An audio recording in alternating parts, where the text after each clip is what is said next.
The white fluorescent lights of Lagos University Teaching Hospital flickered overhead as Chief Adebayo Okonkwo stood frozen in the corridor, his expensive Italian shoes rooted to the tiled floor. His son Chidi sat quietly in his wheelchair beside him, waiting for the doctor. Then he heard it. Raised voices down the hallway. "Doctor, please understand," a woman's voice pleaded desperately. "We only helped the child because she was dying in the rain. She is not our daughter. We don't even know her name. We did what we could out of the goodness of our hearts," a man's voice added, trembling with stress. "But we cannot pay this hospital bill. We are not rich people. We barely have money for our own children's school fees." Chief Okonkwo's curiosity pulled him toward the sound. He walked slowly down the corridor, his 6-foot frame casting long shadows on the walls.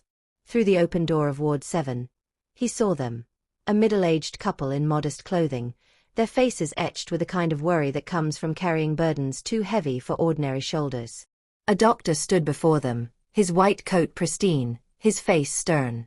"I understand your situation," the doctor said firmly, "but someone must pay. The hospital cannot provide treatment for free. This child has been here for 3 days. The bill is accumulating." The woman began to cry softly. "We are not wicked people, doctor. We saw her collapsed by the roadside in Makoko during that terrible rainstorm. What were we supposed to do? Leave her to die?" Chief Okonkwo stepped forward, his deep voice cutting through the tension. "I will pay the bill." Everyone turned to look at him. The couple's eyes widened. The doctor blinked in surprise. "Sir?" the doctor asked. "You will pay for the child's treatment?"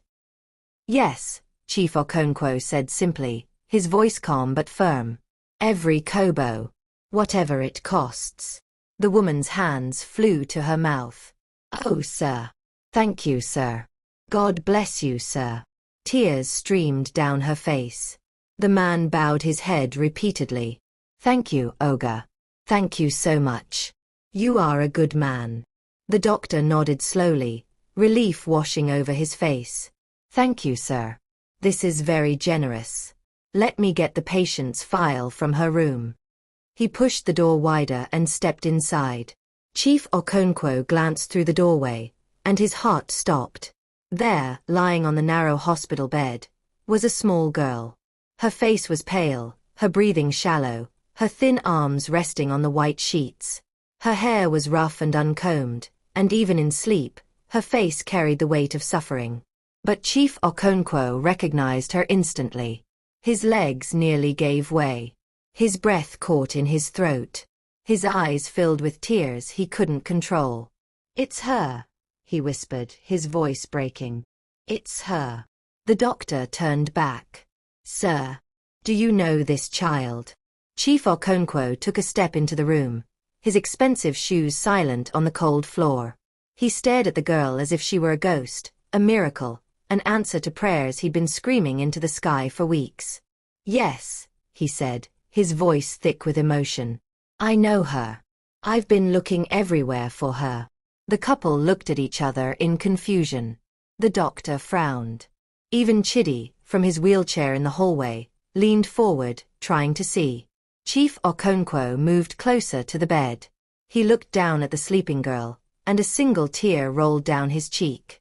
This small, homeless child, with nothing to her name, no family, no shelter, no food, had given his son something that all his billions could never buy. She had given Chidi hope.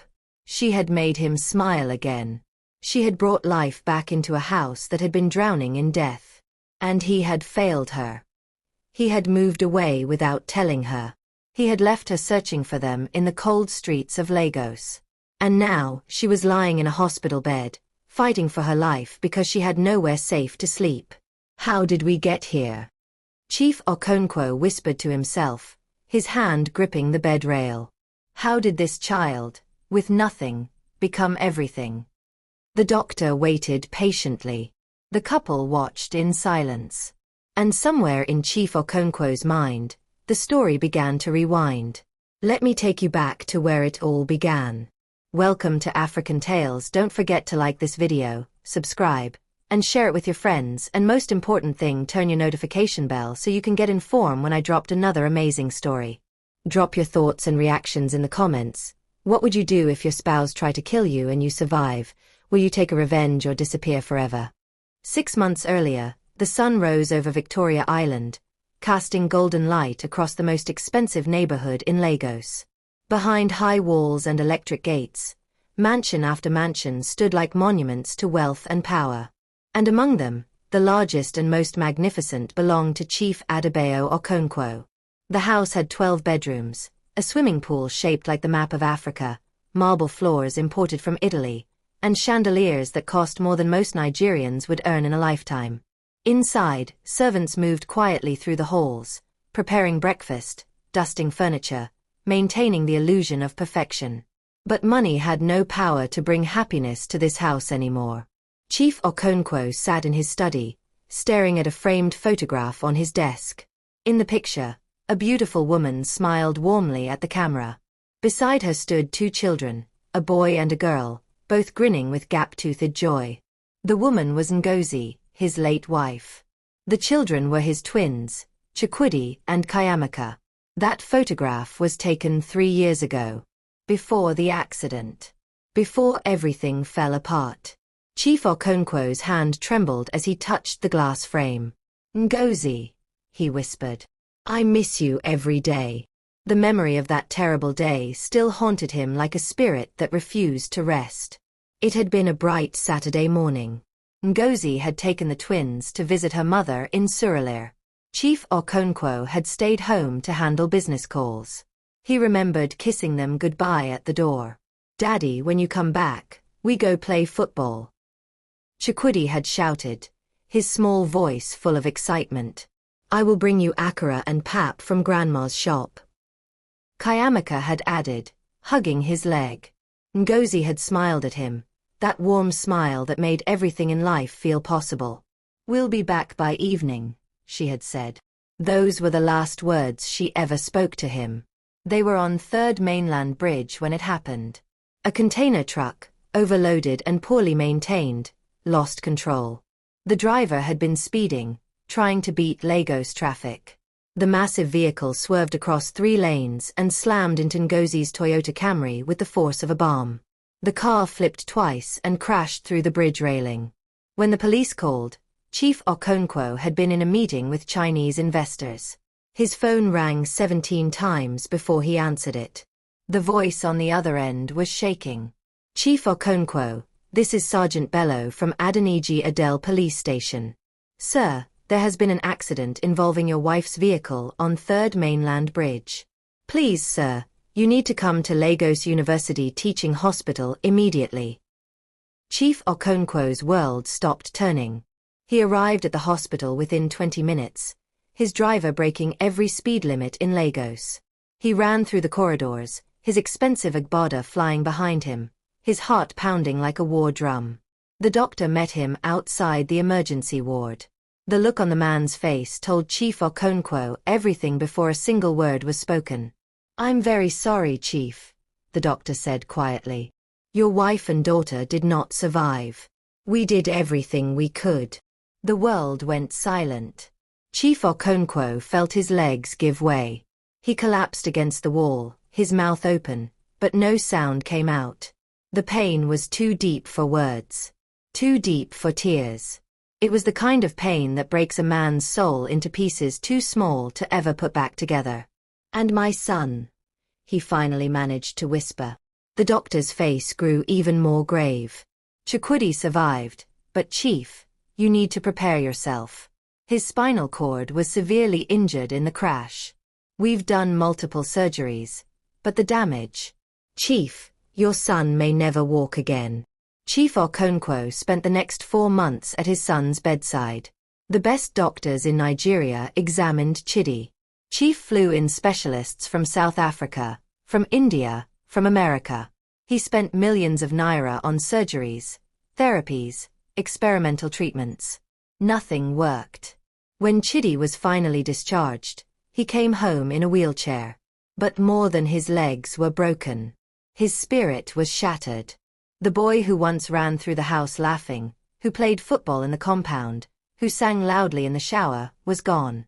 In his place was a ghost. A silent, empty shell.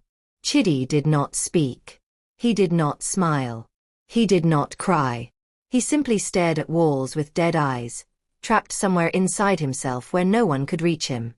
Chidi, my son, please talk to me, Chief Okonkwo would beg every night, kneeling beside the wheelchair. Please, just say one word. Just look at me. Nothing. The silence in the house became unbearable. Sometimes Chief Okonkwo would wake up at 3 a.m. and walk to Chidi's room, just to make sure his son was still breathing. He would stand in the doorway, watching the small chest rise and fall, and he would cry silently. He had lost his wife.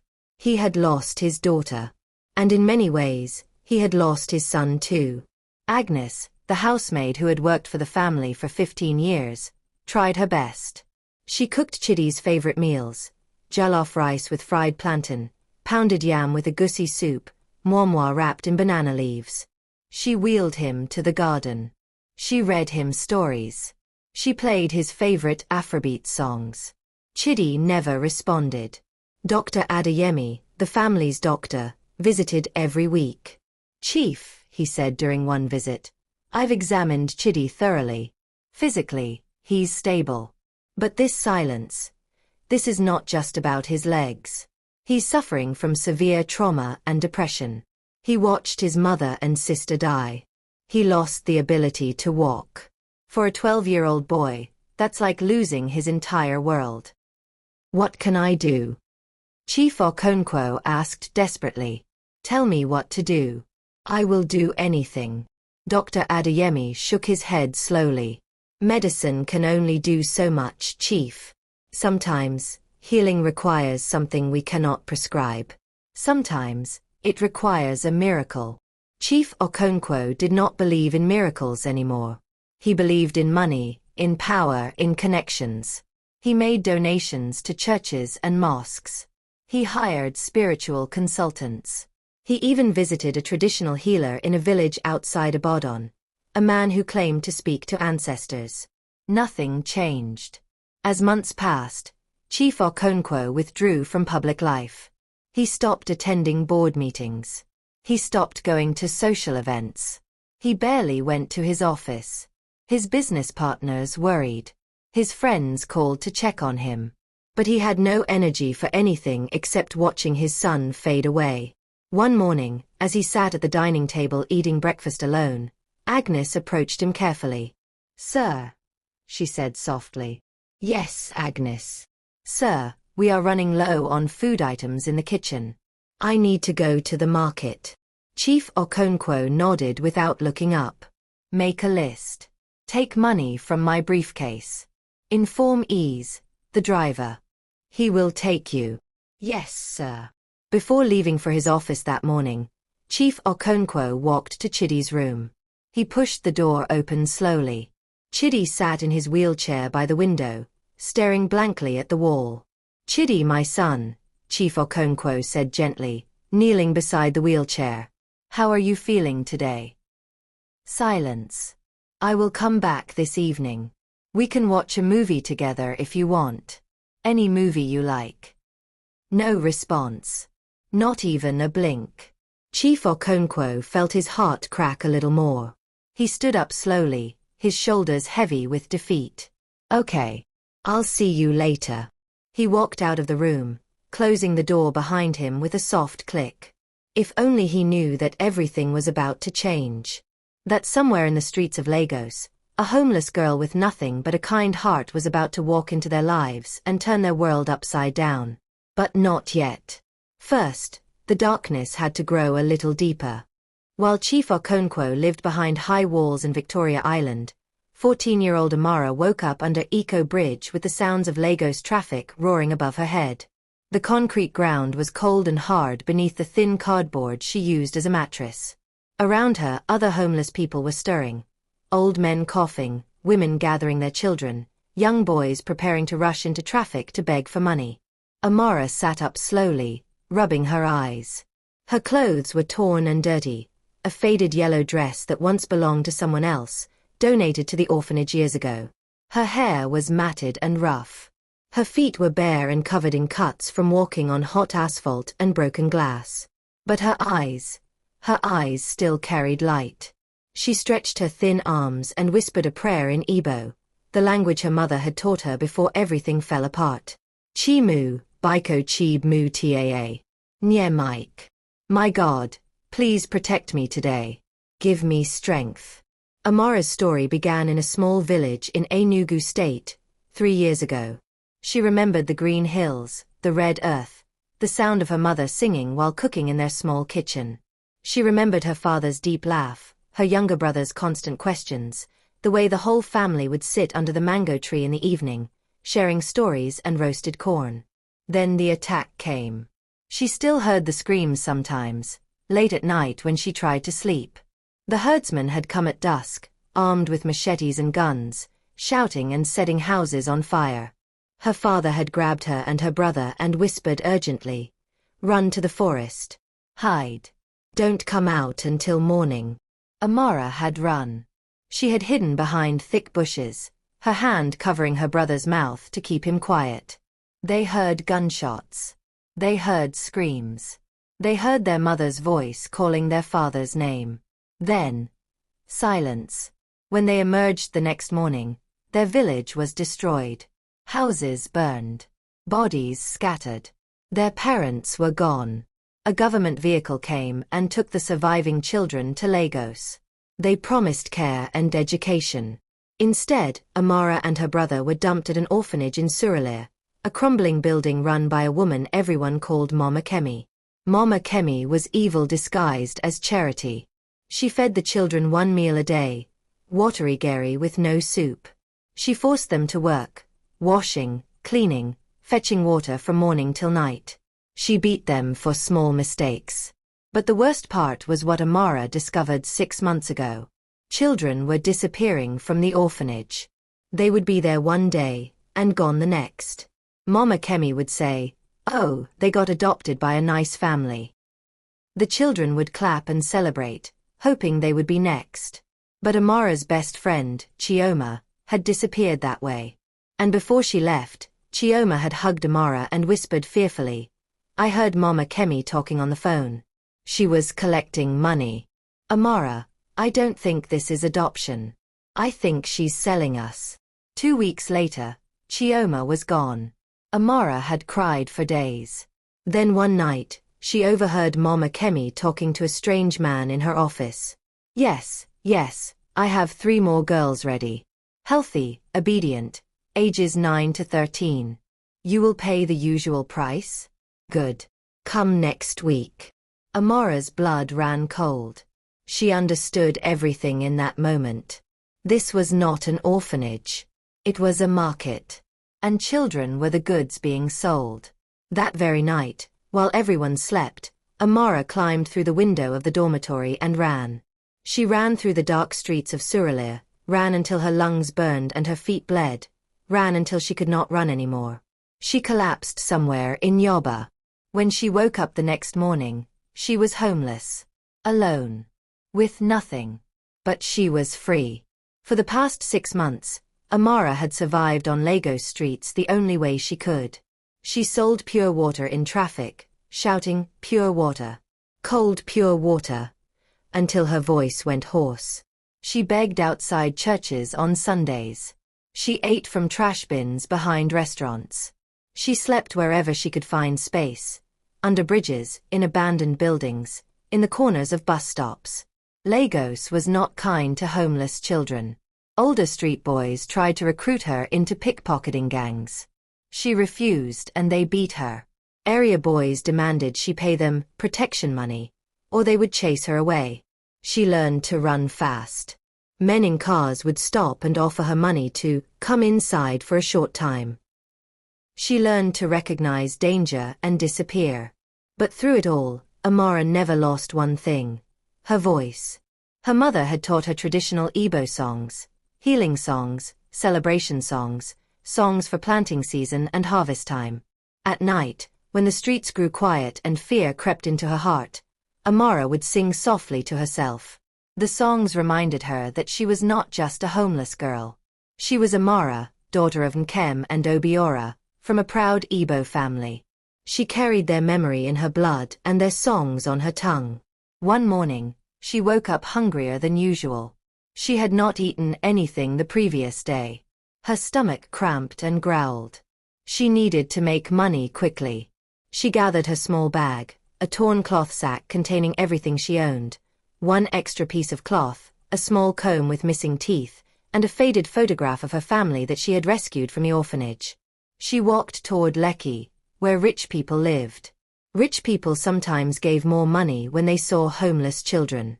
It was a long walk, about 2 hours on foot, but Amara did not mind. Walking kept her mind busy. As she walked, she noticed the city waking up around her. Yellow Danfo buses packed with passengers. Okada riders weaving dangerously through traffic. Women frying akara by the roadside.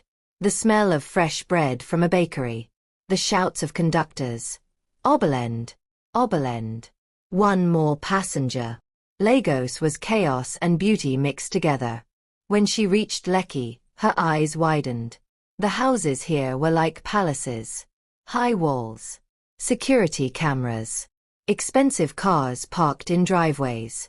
Some houses even had swimming pools she could see through the gates. Amara walked slowly, looking at everything. Her stomach reminded her why she came. She needed to find someone kind. Someone who would give her enough money to buy at least bread and a bottle of Coca-Cola. That was when she saw something that made her stop walking. Ahead, near a busy intersection, she saw a boy in a wheelchair. He looked about her age, maybe younger. He was trying to cross the road, but cars were speeding past. His face looked scared. His hands gripped the wheelchair wheels tightly, but he did not move. People walked past him. Nobody stopped. Amara's heart began to beat faster. She had seen enough tragedy in her life to recognize danger when it appeared. This boy was going to get hurt. She looked around. No adults were helping. Everyone was busy, rushing to their own destinations, lost in their own worlds. Somebody should help him, she whispered to herself. She waited. Maybe someone would come. Nobody came. Amara took a deep breath. Okay, Amara. It's you. She ran toward the boy. The morning sun was already hot when Chidi sat at the gate of his father's mansion, watching the world move past him. Today, something was different inside him. For months, he had felt nothing. No sadness, no happiness, no anger, no fear. But this morning, a small feeling stirred in his chest. Loneliness. He missed the outside world. He missed feeling the sun on his face without someone watching him. He missed being free. Inside the house, Agnes had gone to the kitchen to prepare lunch. Ease the driver was washing the cars in the back compound. The gateman, Usman, had stepped away to use the bathroom. For just a few minutes, nobody was watching Chidi. And Chidi made a decision. He rolled his wheelchair forward slowly, through the open gate, onto the street. His heart pounded. He knew this was wrong. He knew his father would be angry. But he could not stop himself. He needed to feel alive, even if just for a moment. The street outside was busy. Cars honked. Okada riders shouted at each other. Hawkers carried trays of goods on their heads. Everything moved fast, loud, chaotic. Chidi wheeled himself down the sidewalk, his thin arms pushing the wheels steadily. He did not know where he was going. He just knew he needed to move. Then he reached a major intersection. Traffic was heavy. Cars raced past in both directions. The traffic light was broken. It had been broken for months, like many things in Lagos. Drivers followed no rules. They simply honked and pushed forward, fighting for space. Chidi wanted to cross to the other side. He did not know why. Maybe to see what was there. Maybe just to prove he could. He rolled closer to the edge of the road and waited for a gap in traffic. But the cars did not stop. They came one after another, engines roaring, tires squealing. Some drivers shouted at him to move back. Comet for road. You won die. Chitty's hands trembled on the wheelchair. Fear crept into his chest. What was he thinking? He could not cross this road. Not alone. Not like this. He tried to turn back, but his wheelchair wheel caught on a pothole. He was stuck. Panic filled his eyes. Cars were getting closer. A Molu bus was speeding toward the intersection. The driver had not seen him. Chitty wanted to scream, but his voice would not come. Just like always, the words stayed trapped inside him. Then, from nowhere, someone grabbed his wheelchair. Don't worry. I will help you. It was a girl's voice. Soft but strong. Speaking in pidgin English mixed with Igbo accent. Chitty turned his head and saw her, a thin girl about his age, wearing a torn yellow dress, her hair rough and uncombed, her feet bare. But her eyes were bright and full of life. You want to cross? She asked gently. Chitty nodded, unable to speak. Okay, no worry. I go help you. Just sit well. Amara planted her bare feet firmly on the hot asphalt. She gripped the wheelchair handles tightly. Then she looked at the traffic with the sharp eyes of someone who had survived Lagos streets for months. She waited. Watched. Calculated. When a small gap appeared between cars, she shouted, Oya, make we go. She pushed Chitty's wheelchair forward into the road. A Danfo bus screeched to a halt, the driver cursing. Wetten be dis. You craze. Amara did not stop. She kept pushing, moving steadily, protecting Chitty with her own small body. Another car honked loudly. The driver leaned out his window. Get out of the road. We day comet. Just wait small. Amara shouted back fearlessly. Step by step, she navigated through the chaos of Lagos traffic. Her heart pounded. Her arms ached. Sweat rolled down her face. But she did not let go of the wheelchair. Finally, they reached the other side. Amara stopped and took a deep breath. Her hands were shaking. Ah. Thank God, oh. We don't survive. She came around to the front of the wheelchair and knelt down, looking at Chitty with concerned eyes. You day okay? You no wound. Chitty stared at her. Nobody outside his family had shown him such kindness since the accident. People usually looked at him with pity or fear. But this girl looked at him like he was just a person. Thank you, he whispered. His voice was so soft she almost did not hear it. But Amara smiled widely. Ah. You fit talk. I happy say you day okay. She paused. Wetten be your name? Chikwudi, he said quietly. But people call me Chitty. Chitty. Good name oh. She patted her chest proudly. My name na Amara. They looked at each other for a moment. Two children from completely different worlds, connected by one simple act of kindness. Then Amara noticed something. Chitty's eyes looked sad. Not scared, not angry. Just deeply, deeply sad. Chitty, why you look like person way carry the whole world for him shoulder? She asked gently. Chitty looked down at his hands. He did not know how to explain that his world had ended 2 years ago on Third Mainland Bridge. That he had lost everything. That every day felt like drowning. Before he could answer, they heard a car screech to a stop nearby. A door slammed. Heavy footsteps ran toward them. Chitty.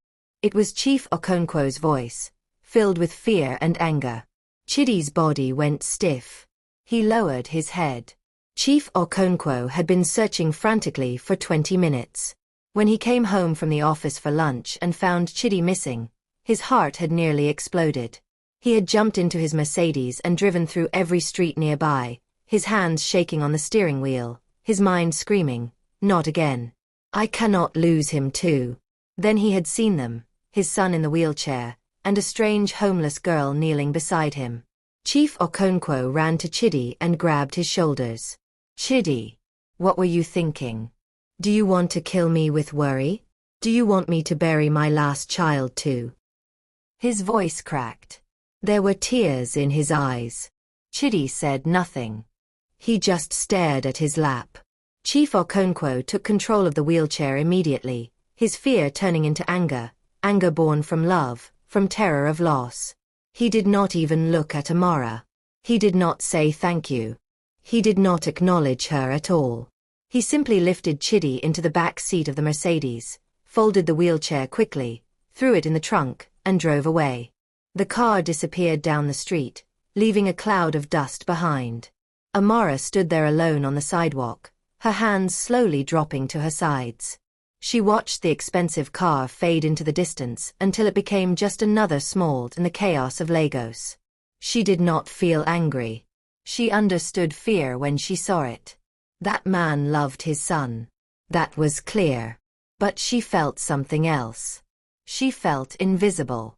I hope say you go day okay, Chidi, she whispered to the empty air. I hope say you go find peace for your heart. Then she turned and began walking back toward the bridge where she slept. Her stomach still hurt from hunger. She still had no money. The day was growing hotter. But somehow, helping Chidi had made her feel less alone. She did not know that she had just changed the course of 3 lives forever. Chief Okonkwo drove home in silence, his hands gripping the steering wheel so tightly his knuckles turned white. In the back seat, Chidi sat quietly, staring out the window. When they arrived home, Agnes and Ease rushed out to meet them. Their faces were full of guilt and fear. "Sir, we are so sorry," Agnes began, her voice shaking. "I was only in the kitchen for—" Chief Okonkwo raised his hand, cutting her off. His voice was low and controlled, which was somehow more frightening than shouting. "How did this happen?" Ease stepped forward. "Sir, I was washing the cars. I did not see him leave." "And Usman? Where was Usman?" Agnes spoke softly. "Sir, he went to use the toilet. It was only for a few minutes." Chief Okonkwo closed his eyes and took a deep breath. When he opened them again, his voice was tired. "Usman is fired. Tell him to pack his things and leave today. I cannot have a gateman who sleeps on duty while my son wanders into traffic." "But sir," Agnes began. "That is final." He turned to Ease. "From now on, somebody must always be with Chidi. Always. I don't care if it's you, Agnes, the cook, the cleaner. Somebody must watch him every single moment. Do you understand?" "Yes, sir," they both replied quietly. Chief Okonkwo wheeled Chidi into the house without another word. He took him to his room and helped him onto the bed. "Chidi," he said, kneeling beside his son. "Why did you leave? Talk to me. Please." Chidi turned his face to the wall. Chief Okonkwo felt his chest tighten with frustration and sadness. "I am trying to protect you. Don't you understand? I already lost your mother and sister. I cannot lose you too. I cannot." Still, Chidi said nothing. Chief Okonkwo stood up slowly, defeated once again. He walked to the door, paused, and looked back. "I love you, my son. I love you more than anything in this world." He closed the door quietly and walked to his study. There, he collapsed into his leather chair and put his face in his hands. For several minutes, he sat there in silence. Then a thought struck him like lightning. The girl. The homeless girl who had helped Chidi cross the road. He had been so consumed by fear and anger that he had not even thanked her. He had not asked her name. He had not looked at her properly. She had saved his son from danger, and he had treated her like she did not exist.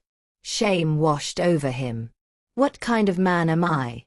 he whispered to himself. "What have I become?" He thought about that girl's face, what little he could remember of it. She had looked poor, hungry, tired. But the way she held Chidi's wheelchair, the way she spoke to him, there had been something warm there. Something pure.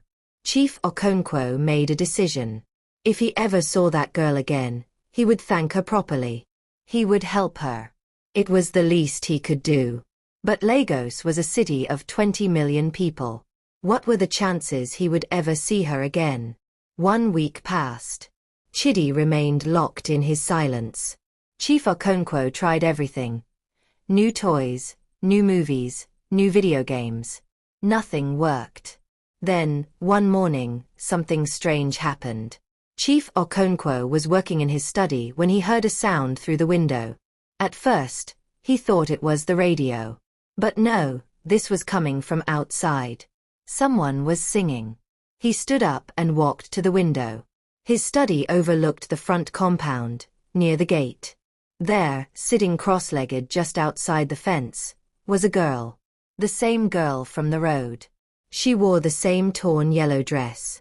Her hair was still rough and uncombed. But her voice was beautiful. She was singing in Igbo. A traditional song, soft and haunting. Chimu o, Genie mir non du siri Mike. Chimu o, Baiko ni Mike.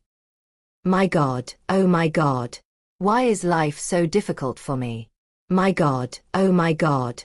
Please give me strength. Chief Okonkwo's breath caught in his throat. The song carried so much emotion, pain and hope mixed together. It reminded him of his late wife, Ngozi, who used to sing Igbo lullabies to the twins when they were babies. Then he noticed something else. Chidi's room faced the front compound too.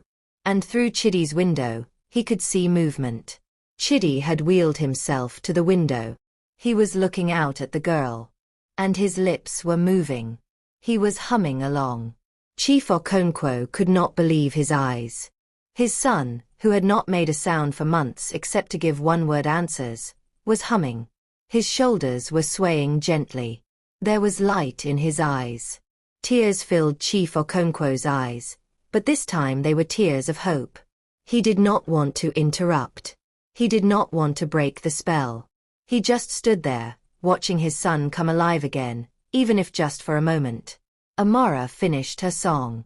She had been walking through Lekki looking for kind people to help her, and somehow her feet had led her back to this neighborhood. She did not know which house belonged to Chidi, but she had hoped maybe she would see him again. Then she had spotted him through the fence, sitting near the window in his wheelchair. And without thinking, she had sat down and started singing. Singing always made her feel better. Maybe it would help him too. When she finished, she saw Chidi waving at her from the window. A small smile appeared on her face. She stood up and walked closer to the gate. Chidi, you remember me? She called out softly. Chidi nodded. For the first time in months, there was something other than emptiness in his eyes. Amara leaned against the gate, trying to see him better through the decorative ironwork. You still look sad, she said gently. But I know like when you sad. You be good person. You deserve happiness. Chidi wanted to speak, but the words felt stuck as always. Instead he just looked at her, and somehow she understood. You want make I sing another song for you? Amara asked. Chidi nodded eagerly. Amara smiled warmly and began another Igbo song, this one softer, sweeter. Chinik din ma, chinik din ma. Iachi nile onorim, odmma. Chinik din ma, chinik din ma. Nanya ya digi agu agu. God is good, God is good. Everything he does is good. God is good, God is good. His love never runs dry. Inside the study, Chief Okonkwo made a decision. He called Agnes on the intercom. Agnes, come to my study immediately. Agnes arrived quickly, wiping her hands on her apron. Yes, sir. Chief Okonkwo pointed toward the window. Do you see that girl outside? The one singing. Agnes looked out and nodded. Yes, sir. I see her. Prepare food for her. A proper meal. She must be hungry. Agnes's face softened with understanding. Yes, sir. Right away. She hurried to the kitchen and prepared a generous plate of jollof rice, fried plantain, chicken, and coleslaw. She placed it in a clean takeaway container with a bottle of cold water and a spoon. Then she walked outside to the gate. Amara was still singing when she heard the gate creak open. She stopped and looked up, startled. A kind-looking woman in a house dress approached her, carrying something. "Good afternoon, my dear," Agnes said warmly. "Good afternoon, Ma," Amara replied nervously, standing up quickly. Agnes handed her the container. "This is for you. My ogre said I should give you food. He said thank you for helping his son the other day." Amara's eyes widened as she took the warm container. Her hands trembled slightly. For me, Ma?" "Yes, my dear. For you." Agnes smiled. "What is your name?" "My name na Amara, Ma." "Amara. Beautiful name. Eat well, okay? And may God bless you." "Thank you, Ma. Thank you so much." Amara's voice cracked with emotion. She clutched the container like it was made of gold. Agnes turned back to the compound, but not before saying to Chidi, who was still at his window, "Chidi, say goodbye to your friend for now." Chidi raised his hand in a small wave. Then, in a voice so soft it was almost a whisper, he said, Come tomorrow." Amara's face lit up with joy. "I will come. I promise." Agnes gently wheeled Chidi back inside, and all the while, Chidi was smiling. Actually smiling. That night, Chief Okonkwo sat in his study long after everyone had gone to bed. He could not stop thinking about what he had witnessed.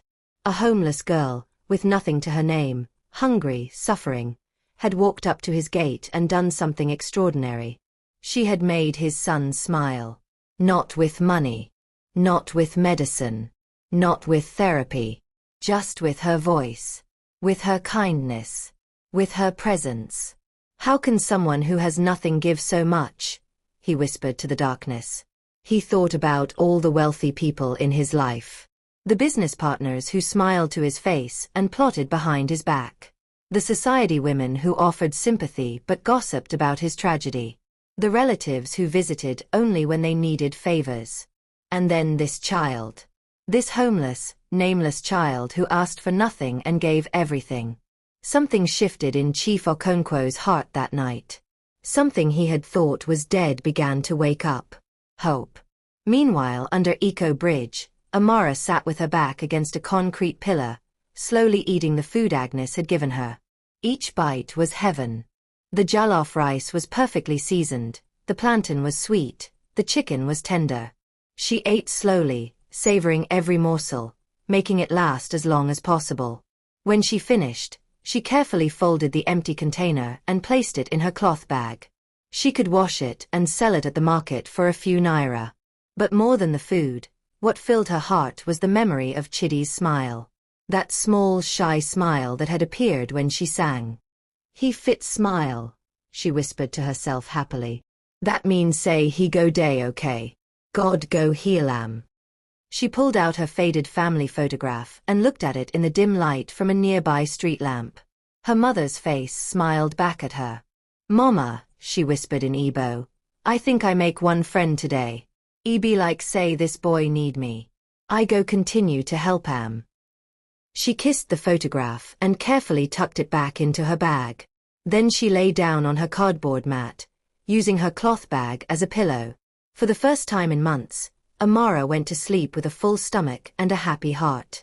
She did not know that in a mansion across town, a billionaire was lying awake, thinking about her and wondering how to find her again tomorrow. For the next 5 days, Amara came to the mansion gate every afternoon. And every day, Agnes would will Chidi to his window, and they would spend an hour together. Amara singing, telling stories, making Chidi laugh. It was working. Chidi was transforming before everyone's eyes. He spoke more. He laughed more. He even made jokes. The darkness that had consumed him for so long was beginning to lift. Chief Okonkwo watched all of this from his study window, his heart filling with gratitude. He wanted to invite Amara inside, to give her a proper room, proper clothes, proper care. But something held him back. Fear. What if she was pretending? What if she wanted to take advantage of his wealth? What if she hurt Chidi somehow? Chief Okonkwo had seen too much of human wickedness. He had learned that people would do anything for money. So he watched. And waited. and tested her character from a distance. But while he waited, his phone rang one afternoon. It was his personal assistant, Emmanuel. "Chief, I have good news. The property in Banana Island has been secured. The papers are ready for signing." Chief Okonkwo had been planning this move for months. Banana Island was the most secure residential area in Lagos, an artificial island with only 2 entry points, both heavily guarded. Only the ultra-wealthy lived there. If he moved there, Chidi would be safe. No more wandering into traffic. No more danger. "Good," Chief Okonkwo said. "Schedule the move for next week.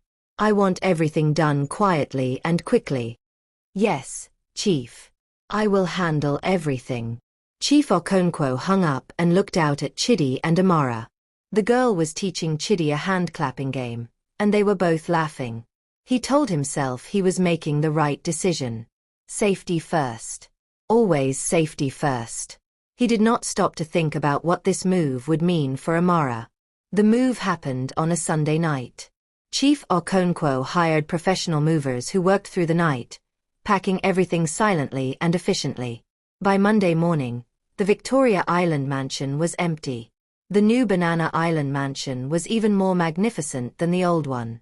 It had 16 bedrooms, a cinema room, an indoor gym, a tennis court, and a private dock for boats. The walls were higher, the security was tighter, the gates were reinforced steel. Chief Okonkwo stood on the balcony of his new study, looking out at the perfectly manicured lawns and the Atlantic Ocean sparkling in the distance. "This is better," he told himself. "This is safer." But in his heart, something felt wrong. That Monday afternoon, Amara walked to the Victoria Island mansion as usual, humming one of the songs she was going to teach Chidi. She had found a yellow flower on the roadside and picked it to give to him. When she reached the gate, she stopped. A different man stood there, a stern-looking gateman she had never seen before. "Good afternoon, sir," Amara greeted respectfully. The man looked at her with suspicion. "Wetin you want?" I day come see my friend. The boy way day inside." "Chidi."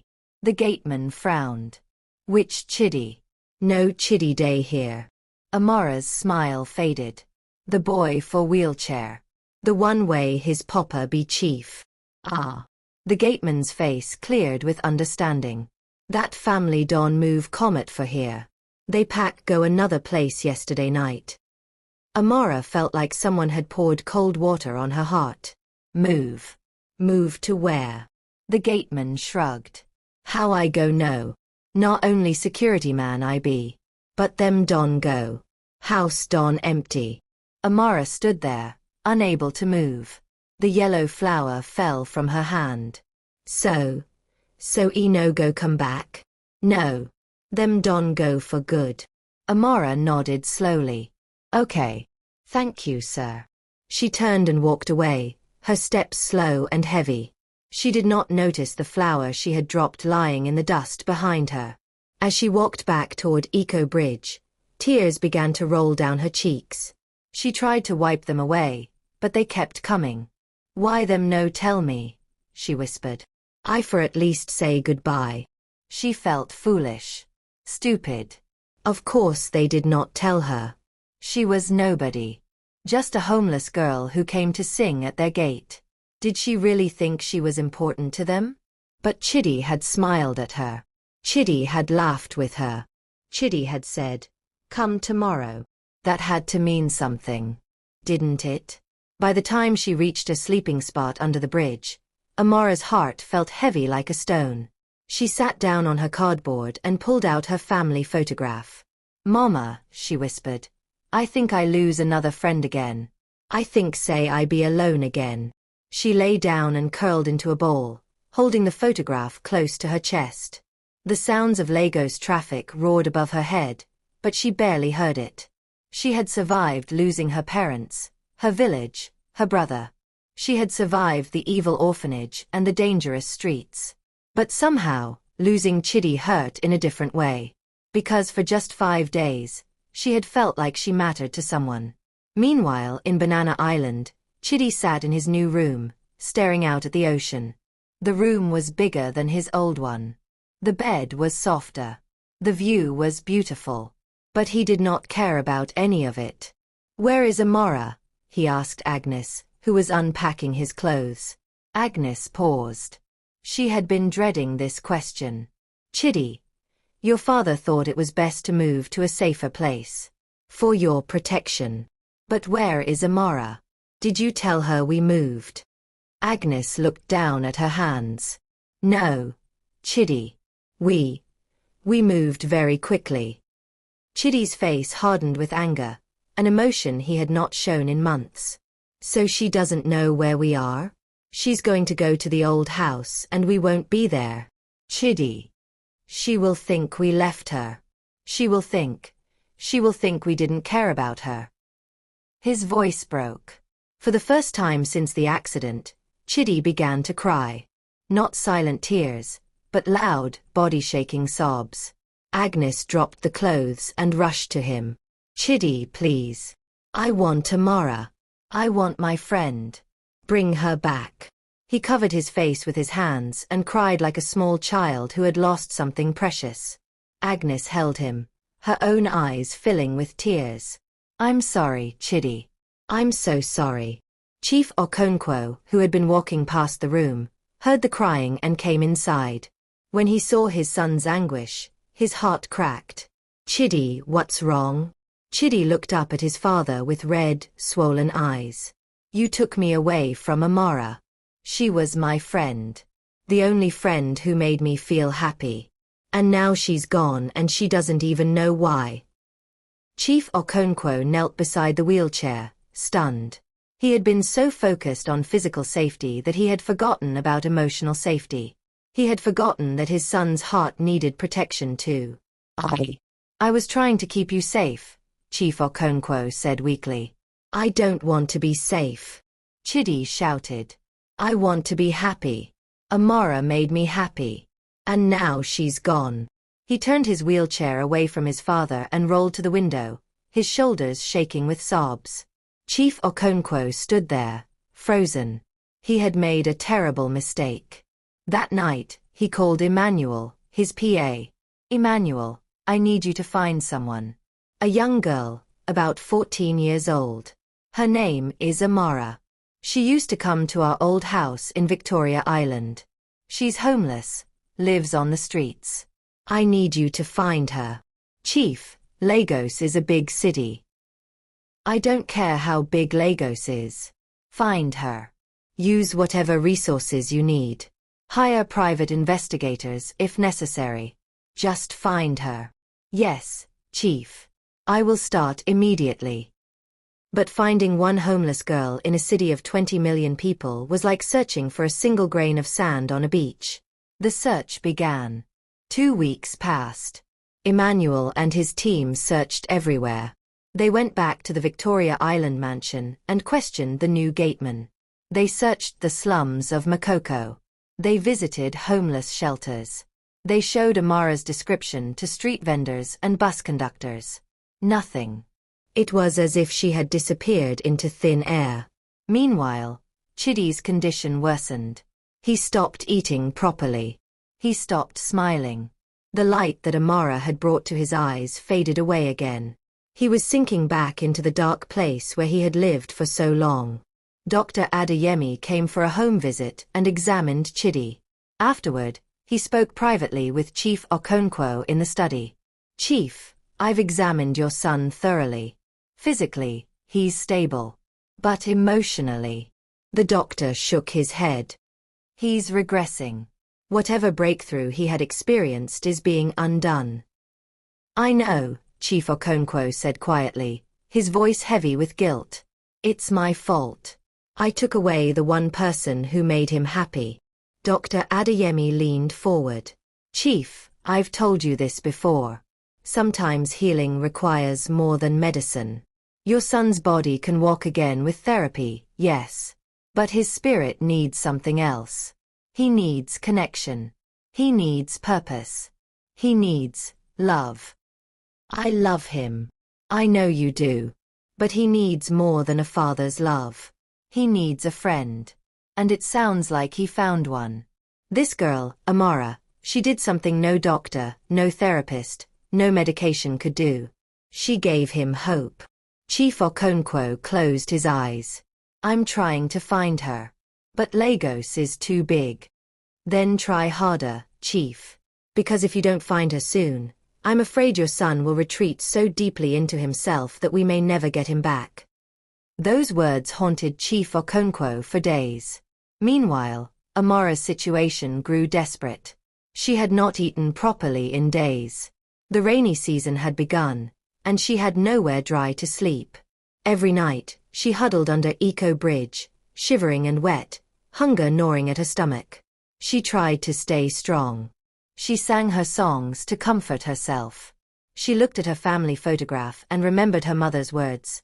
Amara, no matter what happens, never lose your kindness. Kindness is the most valuable thing a person can have. But it was getting harder. One evening, as dark clouds gathered over Lagos, Amara knew a big storm was coming. She looked for shelter but found none. All the good spots under the bridge were taken by other homeless people who had arrived earlier. Please, just small space, she begged an old man. I no need plenty space. Just make I no sleep for rain. The old man shook his head. No space. Go find your own place. Amara walked away, her heart sinking. The rain began to fall. First a drizzle, then a downpour. Within minutes, she was soaked to the skin. She found a small wall near a closed shop in Yoba and pressed herself against it, trying to use it as shelter. But the wind blew the rain sideways, and there was no escape. The temperature dropped. Amara began to shiver violently. Her teeth chattered. Her body felt like ice. Mama, she whispered through blue lips. I day try to be strong. But he don't tire me. Her vision began to blur. Her body felt heavy. She slid down the wall until she was sitting in a puddle of cold water. The last thing she remembered before her eyes closed was the image of Chidi's smile. Pastor Deli Adelik and his wife, Funmi, were driving home from a church vigil when they saw her. Deli stopped the car. Funmi shouted suddenly. What? Why? There's someone by the wall. I think it's a child. Pastor Deli pulled over immediately. They both got out, umbrellas in hand, and ran to the wall. There, slumped against the wet bricks, was Amara. Her lips were blue. Her body was cold. She was barely breathing. Jesus! Funmi gasped. Deli, this girl is dying. Pastor Deli didn't waste time. He lifted Amara into his arms. She weighed almost nothing, and rushed to the car. Funmi wrapped her in a blanket from the trunk. Drive fast, Funmi urged. Lagos University Teaching Hospital is not far from here. Pastor Deli drove through the flooded streets like a madman, honking at every vehicle in his way. Within 15 minutes, they reached the hospital emergency entrance. Nurses rushed out with a stretcher. They took Amara inside immediately. What happened to her? A doctor asked. We found her on the street in the rain, Pastor Deli explained. She was unconscious and freezing cold. The doctor checked Amara quickly. She has severe hypothermia. Her body temperature is dangerously low.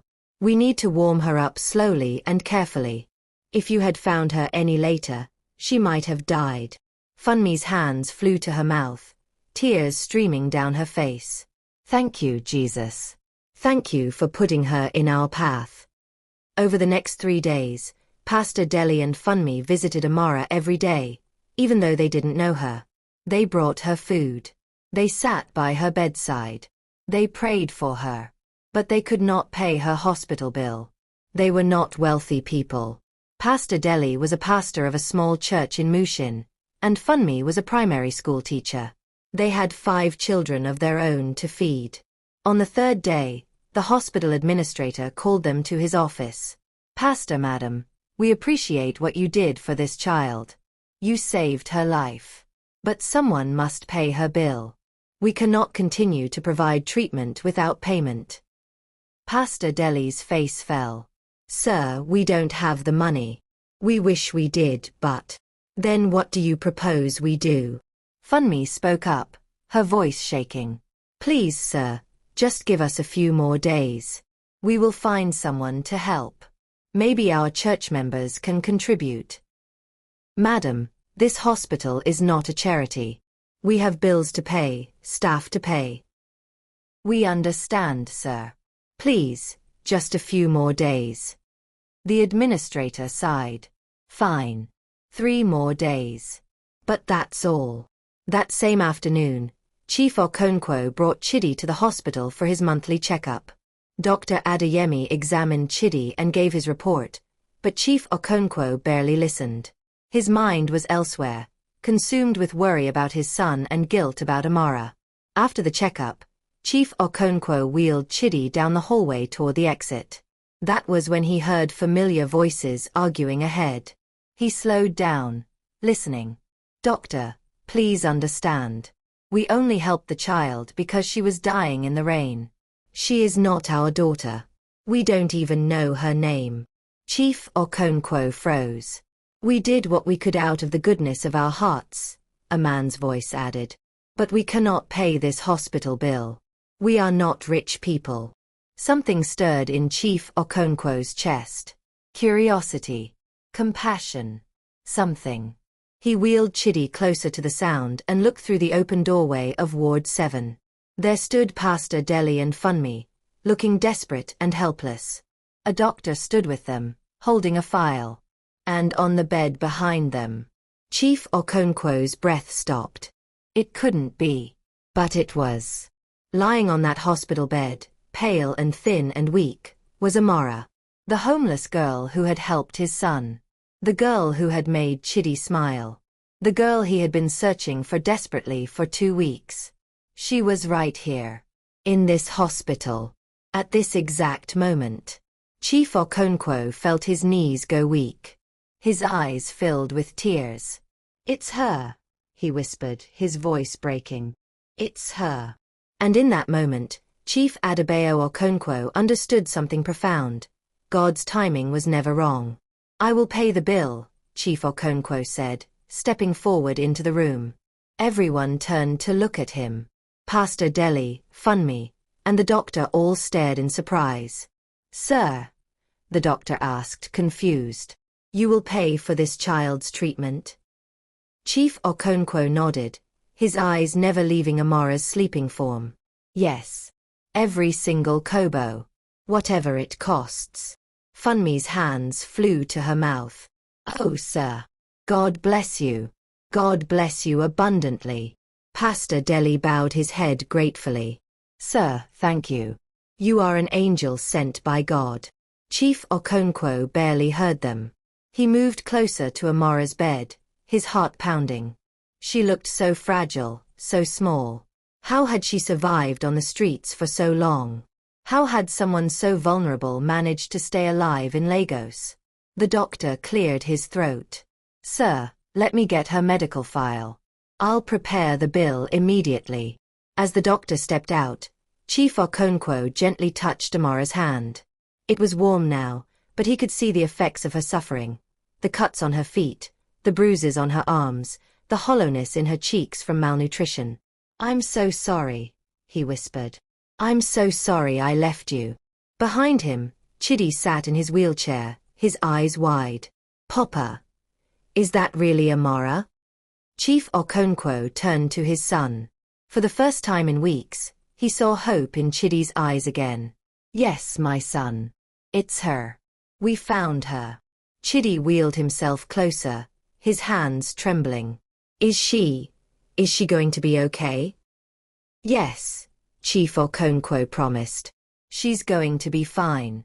And this time, I will make sure nothing bad happens to her. This time, I will protect her. Amara woke up slowly.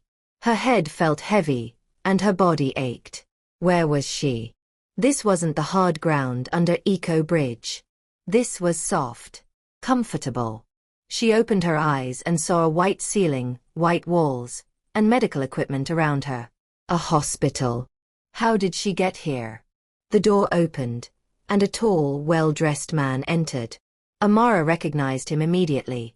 It was Chidi's father, the rich man who had ignored her when she helped his son. She tried to sit up, but her body was too weak. Easy, easy, Chief Okonkwo said gently, rushing to her side. Don't move too quickly. You've been very sick. Sir. Amara's voice came out as a whisper. Wetin I dey do here? Chief Okonkwo pulled a chair close and sat down. Some good people found you in the rain and brought you here. You had hypothermia. You almost died, Amara. Amara's eyes widened. He knew her name. He remembered her. I no get money to pay hospital bills, sir, she said, panic rising in her voice. Please, sir. Sure, don't worry about that, Chief Okonkwo interrupted. I've already paid everything. You don't owe anything. Amara stared at him in shock. You pay? But sir, why? Chief Okonkwo's eyes became gentle. Because 2 weeks ago, I made a terrible mistake. I moved away from our old house without telling you. I left you searching for us. I left you alone on the streets. His voice cracked with emotion. And I am so sorry. Tears began to roll down Amara's cheeks. I thought say una forget me. I thought say I no matter. No, Chief Okonkwo said urgently, taking her hand. You matter very much. To me, and especially to my son. Chidi has been heartbroken since we moved. He's been asking for you every single day. We've been searching everywhere for you. Chidi. He miss me? Yes. Very much. He's right outside. Do you want to see him? Amara nodded eagerly, wiping her tears. Chief Okonkwo walked to the door and opened it. Chidi, come in. Chidi wheeled himself into the room, and when he saw Amara awake, his face broke into the biggest smile Chief Okonkwo had seen in years. Amara! Chidi exclaimed. You're awake. Chidi. Amara tried to sit up again, and this time Chief Okonkwo helped her. She looked at Chidi with tears streaming down her face. I miss you so much. I missed you too. I thought I'd never see you again. They looked at each other for a long moment, two children who had found friendship in the strangest circumstances. Chief Okonkwo watched them, his heart full. He cleared his throat gently. Amara, I need to talk to you about something important. Amara turned to him nervously. Yes, sir. Tell me about yourself. About your family. About how you ended up on the streets. So Amara told him everything. She told him about the attack on her village in Enugu State, about losing her parents and brother, about the orphanage in Surulere, about Mama Kemi's cruelty and the discovery that she was selling children. Chief Okonkwo listened with growing horror and anger. The more she spoke, the more his respect for her grew. This child had survived hell and still maintained her kindness and joy. When she finished, Chief Okonkwo was quiet for a moment. Then he said, Amara, I want to make you an offer. Come and live with us. In our home. You will have your own room, your own clothes, proper food, proper education. You will be safe. Protected. Cared for. Amara's eyes widened. Sir, you want me to come live in your house? Yes. I know it's a big decision. But I promise you, no one will hurt you there. You will be part of our family. Amara looked at Chidi, who was nodding eagerly. Please, Amara. Say yes. Amara's heart felt like it might burst. After months of suffering, sleeping on cold concrete, going hungry, being invisible, someone wanted her. Someone saw value in her. Yes, she whispered. Yes, sir. Thank you. Thank you so much. Chief Okonkwo smiled warmly. Thank you, Amara. You've already given us so much. This is the least I can do. 3 days later, Amara was discharged from the hospital. Chief Okonkwo bought her new clothes, a beautiful Ankara dress with matching shoes. When she looked at herself in the mirror, she barely recognized the girl staring back. They drove to Banana Island in Chief Okonkwo's Mercedes. Amara pressed her face against the window, watching the city pass by. She had walked these streets as a homeless girl. Now she was driving through them in a billionaire's car. When they arrived at the mansion, Amara's mouth fell open. "Sir, you live here?" Chief Okonkwo chuckled. "Yes. And now you do too." Agnes met them at the door, smiling warmly. "Welcome home, Amara." "Thank you, Ma," Amara said shyly. Agnes showed Amara to her room, a beautiful bedroom with a huge bed, a wardrobe full of new clothes, a study desk, and a window overlooking the ocean. This is my room?" Amara whispered in disbelief. "Yes, my dear. All yours." That night, Amara lay in the soft bed, staring at the ceiling. She still had her old cloth bag with her, with her family photograph inside. She pulled it out and looked at it in the lamplight. "Mama," she whispered in Igbo. "E be like say God answer your prayer. E be like say I go day okay now." She kissed the photograph and placed it carefully on the bedside table, where she could see it every morning when she woke up. For the first time in 3 years, Amara felt safe. But not everyone was happy about Amara's good fortune. 400 kilometers away, in Surulere, Lagos, Mama Kemi sat in her cramped office in the orphanage, counting money. She had just sold another child, a 7-year-old boy, to a couple who claimed they wanted to adopt him. They had paid her 300,000 naira. She smiled greedily, stacking the bills in a metal box she kept hidden under her desk. Then her phone rang. It was one of her contacts, a man named Brother Tunji, who worked at a hospital and sometimes gave her information about abandoned children she could acquire. "Mama Kemi, I get news for you," Brother Tunji said. "Wetin be the news? You remember that girl way run comet for your orphanage last year? Amara." Mama Kemi's face hardened. "Yes. That stupid girl. What about her?" "I just see am for Lagos University Teaching Hospital. One rich man pay her hospital bill. Big money. I hear say the man be billionaire, and he carry the girl go him house." Mama Kemi's eyes narrowed. "Billionaire? Which billionaire?" "Them say him name not Chief Okonkwo. He get house for Banana Island." Mama Kemi's mind began working quickly. If Amara was now living with a billionaire, that meant money. Big money. And Mama Kemi knew something that Chief Okonkwo didn't know. Officially on paper, Amara still belonged to her orphanage. The girl had run away, yes, but she had never been legally discharged. Which meant Mama Kemi still had legal guardianship. Which meant she could cause serious trouble. A wicked smile spread across her face. "Brother Tunji, thank you for this information. I go take care of this matter personally." She hung up the phone and immediately began making plans. Chief Okonkwo thought he could just take Amara and give her a new life? He thought he could bypass Mama Kemi? He was about to learn a very expensive lesson. Nobody took Mama Kemi's property without paying for it. 2 months passed, and they were the happiest months of Amara's life. She had a home. She had food. She had safety. And most importantly, she had a friend. She and Chidi became inseparable.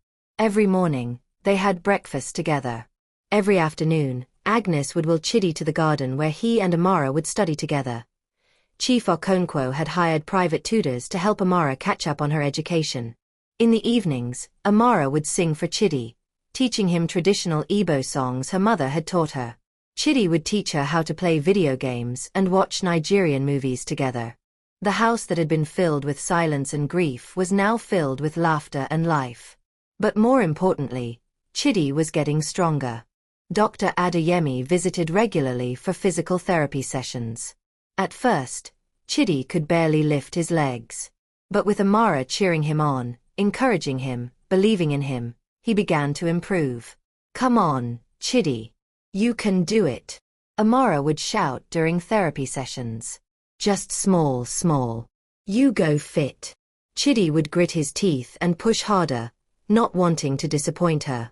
One afternoon, 3 months after Amara moved in, something extraordinary happened. They were in the garden. Chidi was in his wheelchair as usual, and Amara was sitting on the grass beside him, weaving flower crowns like a mother used to do. Suddenly, Chidi spoke. Amara, I want to try something. Wetin you want try? I want to try to stand. Amara's hands stopped moving. She looked up at him with wide eyes. Stand. Chidi, are you sure? I no want you to hurt yourself. I'm sure, Chidi said firmly. I've been thinking about it for weeks. I want to try. Will you help me? Amara stood up immediately. Of course I go help you. But make we do carefully, okay? Chidi nodded. He positioned his hands on the armrests of his wheelchair and took a deep breath. Amara moved closer, her hands ready to catch him if he fell. Okay, Chidi. Take your time. No rush. Chidi began to push himself up. His arms trembled with effort. His legs shook violently. Sweat broke out on his forehead. You do well, Chidi. Keep going. Amara encouraged. Slowly, Chidi rose from the wheelchair. His legs felt like they were made of water, but he kept pushing. And then, he was standing. Not straight, not steady, but standing. Amara, I'm standing. I'm actually standing. Yes, you stand. Amara's eyes filled with happy tears. Chidi, you do am. Inside the house, Chief Okonkwo was in his study working on his laptop when he happened to glance out the window. What he saw made his heart stop. His son was standing. Chief Okonkwo dropped everything and ran. He flew down the stairs, through the hallway, out the back door, across the lawn toward the garden. Chidi, he shouted as he ran. But before he could reach them, Chidi took his first step. Then his legs gave out, and he fell. Amara tried to catch him, but they both tumbled to the grass together.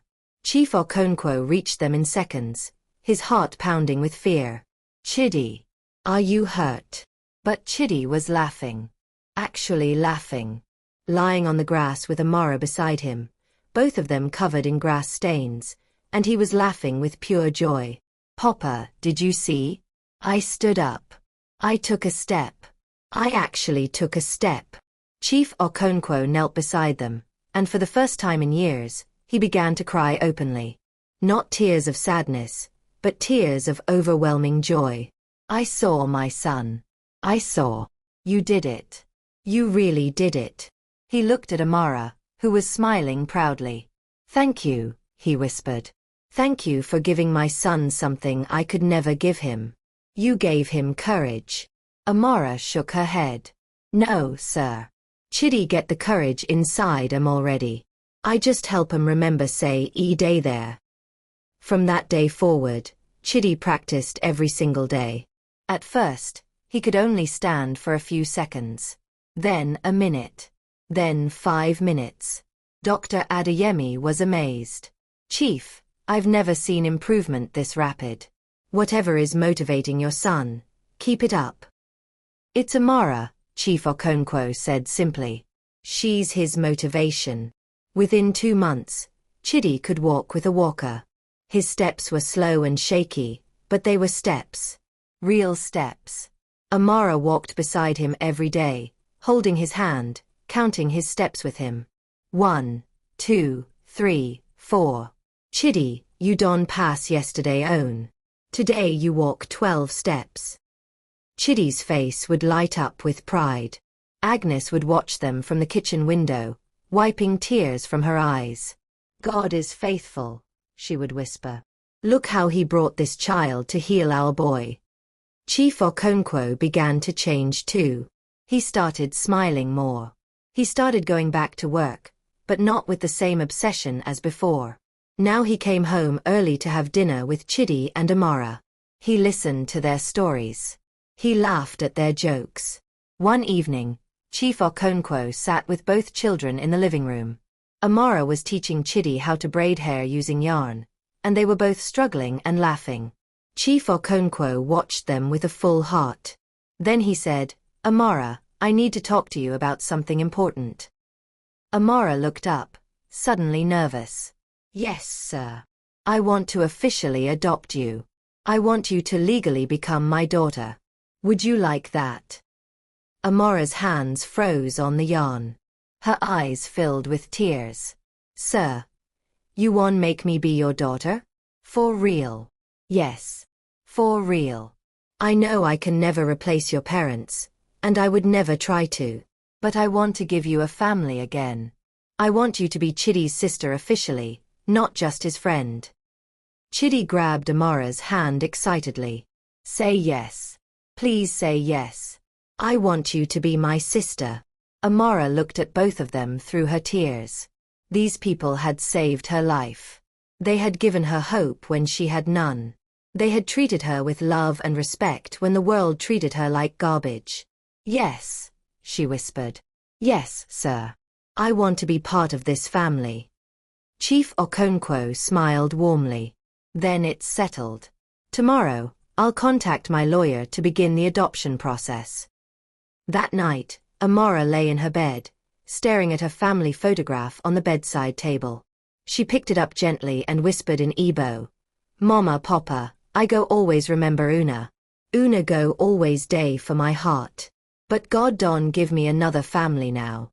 I know say Una go be happy for me. She kissed the photograph and held it close to her chest, feeling at peace for the first time since the attack on her village. But while joy filled the Okonkwo mansion, darkness was brewing in Surulere. Mama Kemi had been planning carefully. She had consulted with a corrupt lawyer named Barrister Emeka, who specialized in helping criminals use the legal system to extort money from wealthy people. Madam Kemi, Barrister Emeka said, smoking a cigarette in her cramped office, this case is very straightforward. The girl, Amara, is still legally under your guardianship. She was never properly discharged from your orphanage. Chief Okonkwo took her without your permission. That's child abduction. Mama Kemi smiled wickedly. So wetin we go do? We will send him a letter demanding compensation for the trauma and financial loss you've suffered. We'll demand 5 million naira for settlement. If he refuses, we'll take the case to court and report him to social welfare. We can make his life very difficult. And if he pay, then we split the money. 2 million for you, 3 million for me. Simple. Mama Kemi's eyes glittered with greed. When we go send the letter? Tomorrow. I'll draft it tonight. The trap was set. The next morning, Chief Okonkwo was having breakfast with Chidi and Amara when his phone rang. It was his secretary at his office. Chief, a letter was just delivered for you by hand. The delivery man said it's urgent and requires your immediate attention. What kind of letter? It's from a law firm. Emeka and Associates. It's marked, legal notice. Chief Okonkwo frowned. Scan it and send it to my email immediately. Within 2 minutes, the email arrived. Chief Okonkwo opened it on his phone and began to read. His face grew darker with every sentence. To Chief Adebayo Okonkwo. From Emeka and Associates on behalf of Mrs. Kemi Oladiel, Proprietress, Grace Haven Orphanage. Illegal custody of minor child, Amoran Kem. Dear Sir, our client has brought to our attention that you are currently harboring a minor child, one Amoran Kem, who is legally under the guardianship of Grace Haven Orphanage, Surulere, Lagos. The said child absconded from the orphanage without proper discharge and has been illegally taken into your custody without the consent or knowledge of our client, who is her legal guardian. This constitutes child abduction under Nigerian law. Our client has suffered severe emotional distress and financial loss due to this situation. We hereby demand the following. 1. Immediate return of the child to Grace Haven Orphanage, or 2. Payment of 5 million naira, 5 million Nigerian nairas, as compensation for damages, after which our client will agree to transfer guardianship to you. Failure to comply within 7 days will result in criminal charges for child abduction, report to Lagos State Ministry of Youth and Social Development, civil lawsuit for damages. We await your urgent response. Yours faithfully, Barrister Emeka Nwosu. Chief Okonkwo's hand trembled with rage as he finished reading. He looked up at Amara, who was eating her breakfast peacefully, laughing at something Chidi said. This wicked woman wanted to take Amara back to that hellhole? Or extort him for money? Chief Okonkwo stood up abruptly. Excuse me. I need to make some calls. He walked to his study and immediately called his personal lawyer, Barrister Funk Adeyemi, one of the best lawyers in Lagos. Funk, I need you at my house immediately. I've just received a legal threat that I need you to handle. Chief, I'm in court right now. I don't care where you are. This is an emergency. It concerns Amara's safety. Barrister Funk heard the urgency in his voice. I'll be there in 1 hour. Chief Okonkwo hung up and sat down heavily in his chair. His mind was racing. He would not let Mama Kemi win. He would not let her take Amara back to that place. But more importantly, he suddenly realized something. If Mama Kemi was selling children, then there were other children suffering right now. Children who needed help. A plan began to form in his mind. A plan that would not only protect Amara but would bring justice to all the children Mama Kemi had hurt. He picked up his phone again and made another call. This time to someone he had known for many years. Commissioner of Police Adekunle. Commissioner, I need your help with something. It involves child trafficking. Barrister Funk arrived at the mansion within an hour, just as she promised. She was a sharp woman in her late 40s, known for her brilliant legal mind and her refusal to back down from corrupt opponents. Chief Okonkwo showed her the legal notice. She read it carefully, her face growing stern. This is a clear case of blackmail, she said finally. This barrister Emeka is known for these kinds of schemes. He finds vulnerable situations and exploits them for money. What should I do? Chief Okonkwo asked. Do not pay them a single kobo, Funk said firmly. That will only encourage them to make more demands. Instead, we need to go on the offensive. How? Funk leaned forward. Chief, tell me honestly. Did Amara tell you anything about this orphanage? Anything illegal? Yes, Chief Okonkwo said, his voice hard. She told me the woman who runs it, Mama Kemi, has been selling children. Pretending it's adoption but actually trafficking them. Funk's eyes lit up. If we can prove that, then Mama Kemi won't just lose her guardianship rights over Amara, she'll go to prison. And her lawyer will run away from this case faster than a rat from a cat. How do we prove it? We need evidence. We need witnesses. We need to investigate the orphanage thoroughly. She paused. And we need to move fast, before they realize we're coming for them. Chief Okonkwo nodded. I already called Commissioner Adekunle. He's a friend of mine. He said he'll help. Good. Then let's build our case. Over the next 5 days, a secret investigation was launched. Commissioner Adekunle assigned his best detective, Inspector Okafor, to the case. They worked quietly, carefully, gathering evidence. They interviewed former staff members of the orphanage who had quit because they couldn't stand Mama Kemi's cruelty. These staff members testified that they had seen money change hands when children left the orphanage. They tracked down some of the families who had adopted children from Grace Haven Orphanage. Several of them admitted they had paid large sums of money directly to Mama Kemi, not through official adoption channels. Most heartbreakingly, they found 3 children who had been sold and were being used as house helps, forced to work long hours with no pay and no schooling. Inspector Okafor also discovered that Mama Kemi had no proper license to run an orphanage. The building was not registered with the Ministry of Youth and Social Development. She had been operating illegally for over 6 years. The evidence was overwhelming. On the 6th day, Chief Okonkwo received a call from Commissioner Adekunle. Chief, we have enough evidence. We're moving in tomorrow morning. I thought you might want to be there. I'll be there, Chief Okonkwo said. That evening, he sat with Amara in the garden. She was watering flowers, humming one of her mother's songs. Amara, he said gently, I need to tell you something. She turned to him, sensing his serious tone. Yes, Papa. She had started calling him Papa 2 weeks ago, and every time she said it, his heart melted. The woman from the orphanage, Mama Kemi, tried to take you back. She sent me a letter threatening to report me to the police unless I returned you to her. Amara's face went pale. She won't carry me back? No, no, no, Chief Okonkwo said quickly, taking her hands. I will never let that happen. Never. But I need you to be brave for me. Tomorrow, the police are going to arrest her. And they might need you to testify about what you saw at the orphanage. Amara's hands trembled. Testify? You mean, stand for court and talk? Yes. I know it's scary. But your testimony could help save other children. It could make sure Mama Kemi never hurts another child again.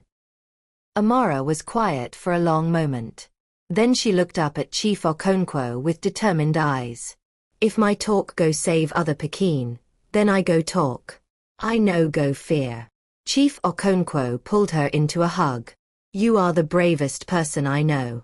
The next morning, at exactly 6 a.m., 5 police vehicles pulled up in front of Grace Haven Orphanage in Surulere. Inspector Okafor led a team of 12 officers. Chief Okonkwo was there too, standing at a distance with Barrister Funk. Inspector Okafor banged on the orphanage gate.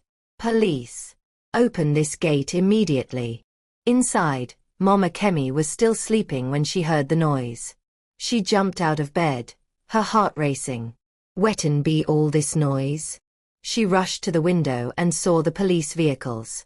Her blood ran cold. No, no, no, she whispered.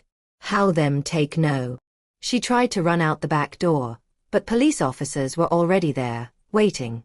Mrs. Kemi Oladil, you are under arrest for child trafficking, illegal operation of a children's home, and child endangerment, Inspector Okafor announced, snapping handcuffs on her wrists. I no do anything. Mama Kemi screamed. This no mistake. Una don mistake me for another person. We have evidence, madam. You have the right to remain silent. Anything you say will be used against you in court. They led her to the police van while she screamed and cursed. The children in the orphanage watched through the windows, some crying, some cheering quietly. The police also arrested Barrister Emeka at his office that same morning.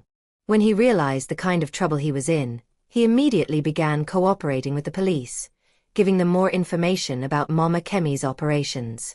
By noon, the story had hit the news. Major child trafficking ring exposed in Lagos. Fake orphanage owner arrested.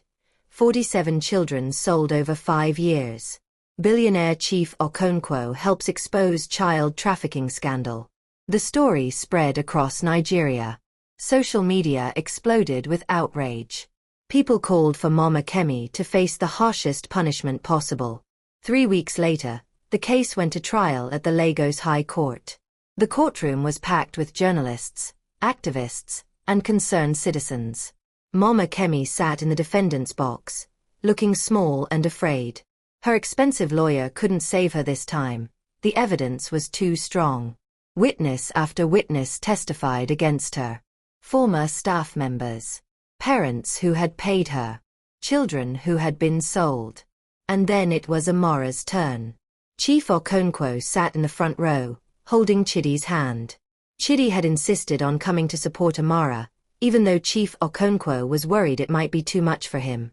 Amara walked slowly to the witness stand, wearing a beautiful blue dress Chief Okonkwo had bought for her. She looked small and nervous, but she held her head high. The prosecutor, a woman named Mrs. Adebayo, spoke gently to her. Amara, can you tell the court what you experienced at Grace Haven Orphanage? Amara took a deep breath and began to speak. She told them about the beatings, the starvation, the children who disappeared and never came back. She told them about overhearing Mama Kemi negotiating prices for children on the phone. When she mentioned her best friend Chioma, who had been sold and taken away, her voice broke. Chioma no my best friend. She tell me say she dey fear. She say she no trust Mama Kemi. And then she just disappear one day. Mama Kemi say she don't get adopted, but I no say no lie. I know say she Selam. There wasn't a dry eye in the courtroom. Mama Kemi's lawyer tried to cross-examine Amara, tried to poke holes in her testimony, but Amara stood firm. She answered every question honestly and clearly. When she was finally done, the judge said, "Thank you, Amara. You may step down. You are a very brave young woman." As Amara walked back to her seat, Chief Okonkwo stood up and hugged her tightly. "I'm so proud of you," he whispered. The trial lasted 2 days. In the end, the verdict was unanimous. "Mrs. Kemi Oladiel," the judge announced, his voice stern, "this court finds you guilty of child trafficking, illegal operation of a children's home, child endangerment, and fraud. You are hereby sentenced to 25 years in prison with no possibility of parole." The courtroom erupted in applause. Mama Kemi screamed and cursed as police officers dragged her away. "This na injustice. I no do anything wrong. Chief Okonkwo, you go pay for this. You go pay." But her curses meant nothing now. Justice had been served. After the trial, something wonderful happened. The Ministry of Youth and Social Development tracked down several of the children who had been sold by Mama Kemi. 12 children were found and rescued. And among them was Chioma, Amara's best friend. When Chief Okonkwo told Amara the news, she screamed with joy and burst into tears. 2 days later, they brought Chioma to the mansion. When the two girls saw each other, they ran into each other's arms and cried and laughed and hugged for what felt like hours. "I thought say I no go ever see you again," Amara sobbed. "Me too. Me too," Chioma cried. "But God save us. God save us both." Chief Okonkwo watched them with misty eyes. Then he made another decision. He turned to the social welfare officer who had brought Chioma. "I want to adopt Chioma too. If she's willing. I want her to grow up with Amara, as sisters." Chioma looked at him with wide, hopeful eyes. "Uncle, you serious?" "Yes, my dear. Very serious." Chioma began to cry again, but this time they were tears of joy. "Yes, sir. Yes. I want to be for this family." And just like that, Chief Okonkwo's family grew once again. 6 months later, on a beautiful Saturday morning, the Lagos High Court was filled with people once again. But this time, it wasn't for a criminal trial. It was for something joyful, an adoption ceremony. Chief Adebayo Okonkwo stood before the judge, dressed in an elegant agbada. Beside him stood Amara and Chioma, both wearing matching Ankara dresses. Chidi sat in the front row, smiling proudly. The judge, a kind older woman named Justice Akinola, smiled warmly at them all. "Chief Okonkwo, you've brought 3 adoption petitions before this court. Is that correct?" "Yes, Your Honor." "And you understand that adoption is a permanent, legal relationship that gives you full parental rights and responsibilities?" "Yes, Your Honor. I understand completely." "And Amara and Chioma," the judge turned to the girls, "do you both understand that if this adoption is finalized, Chief Okonkwo will legally become your father?" Both girls nodded eagerly. "Yes, Your Honor," they said in unison. The judge looked through the papers one more time, then smiled. "Well, everything appears to be in order. The court is satisfied that this adoption is in the best interests of both children." She picked up her gavel. "Therefore, by the power vested in me by the Lagos State Family Court, I hereby grant these adoption petitions. Amaran Kem and Chioma Adichie are now legally and forever the daughters of Chief Adebayo Okonkwo. Their new legal names will be Amaran Ngozi Okonkwo and Chioma Grace Okonkwo." She banged the gavel. The courtroom erupted in applause and cheers. Chief Okonkwo pulled both girls into his arms, tears streaming down his face. "Welcome home, my daughters. Welcome home." Amara and Chioma cried happy tears. They had both lost their families years ago. They had both suffered unimaginable pain. But now, they had a family again. Chidi wheeled himself over and joined the hug. "I have sisters now. Real sisters." The 4 of them stood there in the courtroom, holding each other, a family that had been broken and rebuilt in the most unexpected way. Later that day, Chief Okonkwo held a grand celebration at the mansion. He invited everyone who had helped them along the way. Dr. Adeyemi, Barrister Funk, Commissioner Adekunle, Inspector Okafor, Pastor Deli and his wife Funmi, and even Agnes and Ease. There was music, dancing, food, and laughter. Traditional Igbo dancers performed. A live band played Afrobeats. Children from several orphanages that Chief Okonkwo now supported were invited to join the celebration. During the party, Chief Okonkwo stood up to make a speech. The music stopped, and everyone gathered around. Friends, family, honored guests, he began, his voice strong but emotional. 3 years ago, I lost my wife Ngozi and my daughter Kayamaka in a terrible accident. My son Chidi survived but was paralyzed and traumatized. I lost everything that mattered to me. I had all the money in the world, but I had no happiness, no hope, no purpose. He paused, looking at Amara. Then one day, a homeless girl with nothing to her name helped my son cross a busy road. She didn't know who we were. She didn't expect anything in return. She just saw someone who needed help, and she helped. Amara smiled shyly. That small act of kindness changed everything, Chief Okonkwo continued. Amara brought life back into my son. She brought joy back into our home. She reminded me that true wealth isn't measured in naira and kobo, but in love, in kindness, in human connection. He wiped tears from his eyes. Because of Amara's courage, we were able to expose a terrible evil and save dozens of children from trafficking. Because of her friendship, my son learned to walk again, something doctors said was impossible. The crowd murmured in amazement. So today, I want to make an announcement, Chief Okonkwo said. I am establishing the Ngozi and Kayamaka Okonkwo Foundation. This foundation will be dedicated to helping homeless children, orphans, and victims of trafficking across Nigeria. We will build proper orphanages, provide education, healthcare, and most importantly, love. The crowd erupted in applause. And I'm appointing Amara as the junior ambassador of this foundation. When she's older, if she chooses, she can help run it. Because nobody understands the struggles of homeless children better than someone who has lived it. Amara's eyes widened in shock. Papa, you serious? Yes, my daughter. Very serious. You've already saved one boy's life. Imagine how many more you could help save. Amara began to cry again. Tears of joy, of purpose, of hope for the future. 1 month later, Chief Okonkwo made another important decision. He enrolled both Amara and Chioma at Corona School in Victoria Island, one of the best private schools in Lagos. Chidi was already a student there. On their first day of school, all 3 children wore their new uniforms proudly. Chief Okonkwo drove them personally. As they walked through the school gate together, Chidi walking confidently with just a slight limp now, Amara and Chioma holding hands, they looked like any other privileged Lagos children. But they weren't. They were survivors. They were warriors.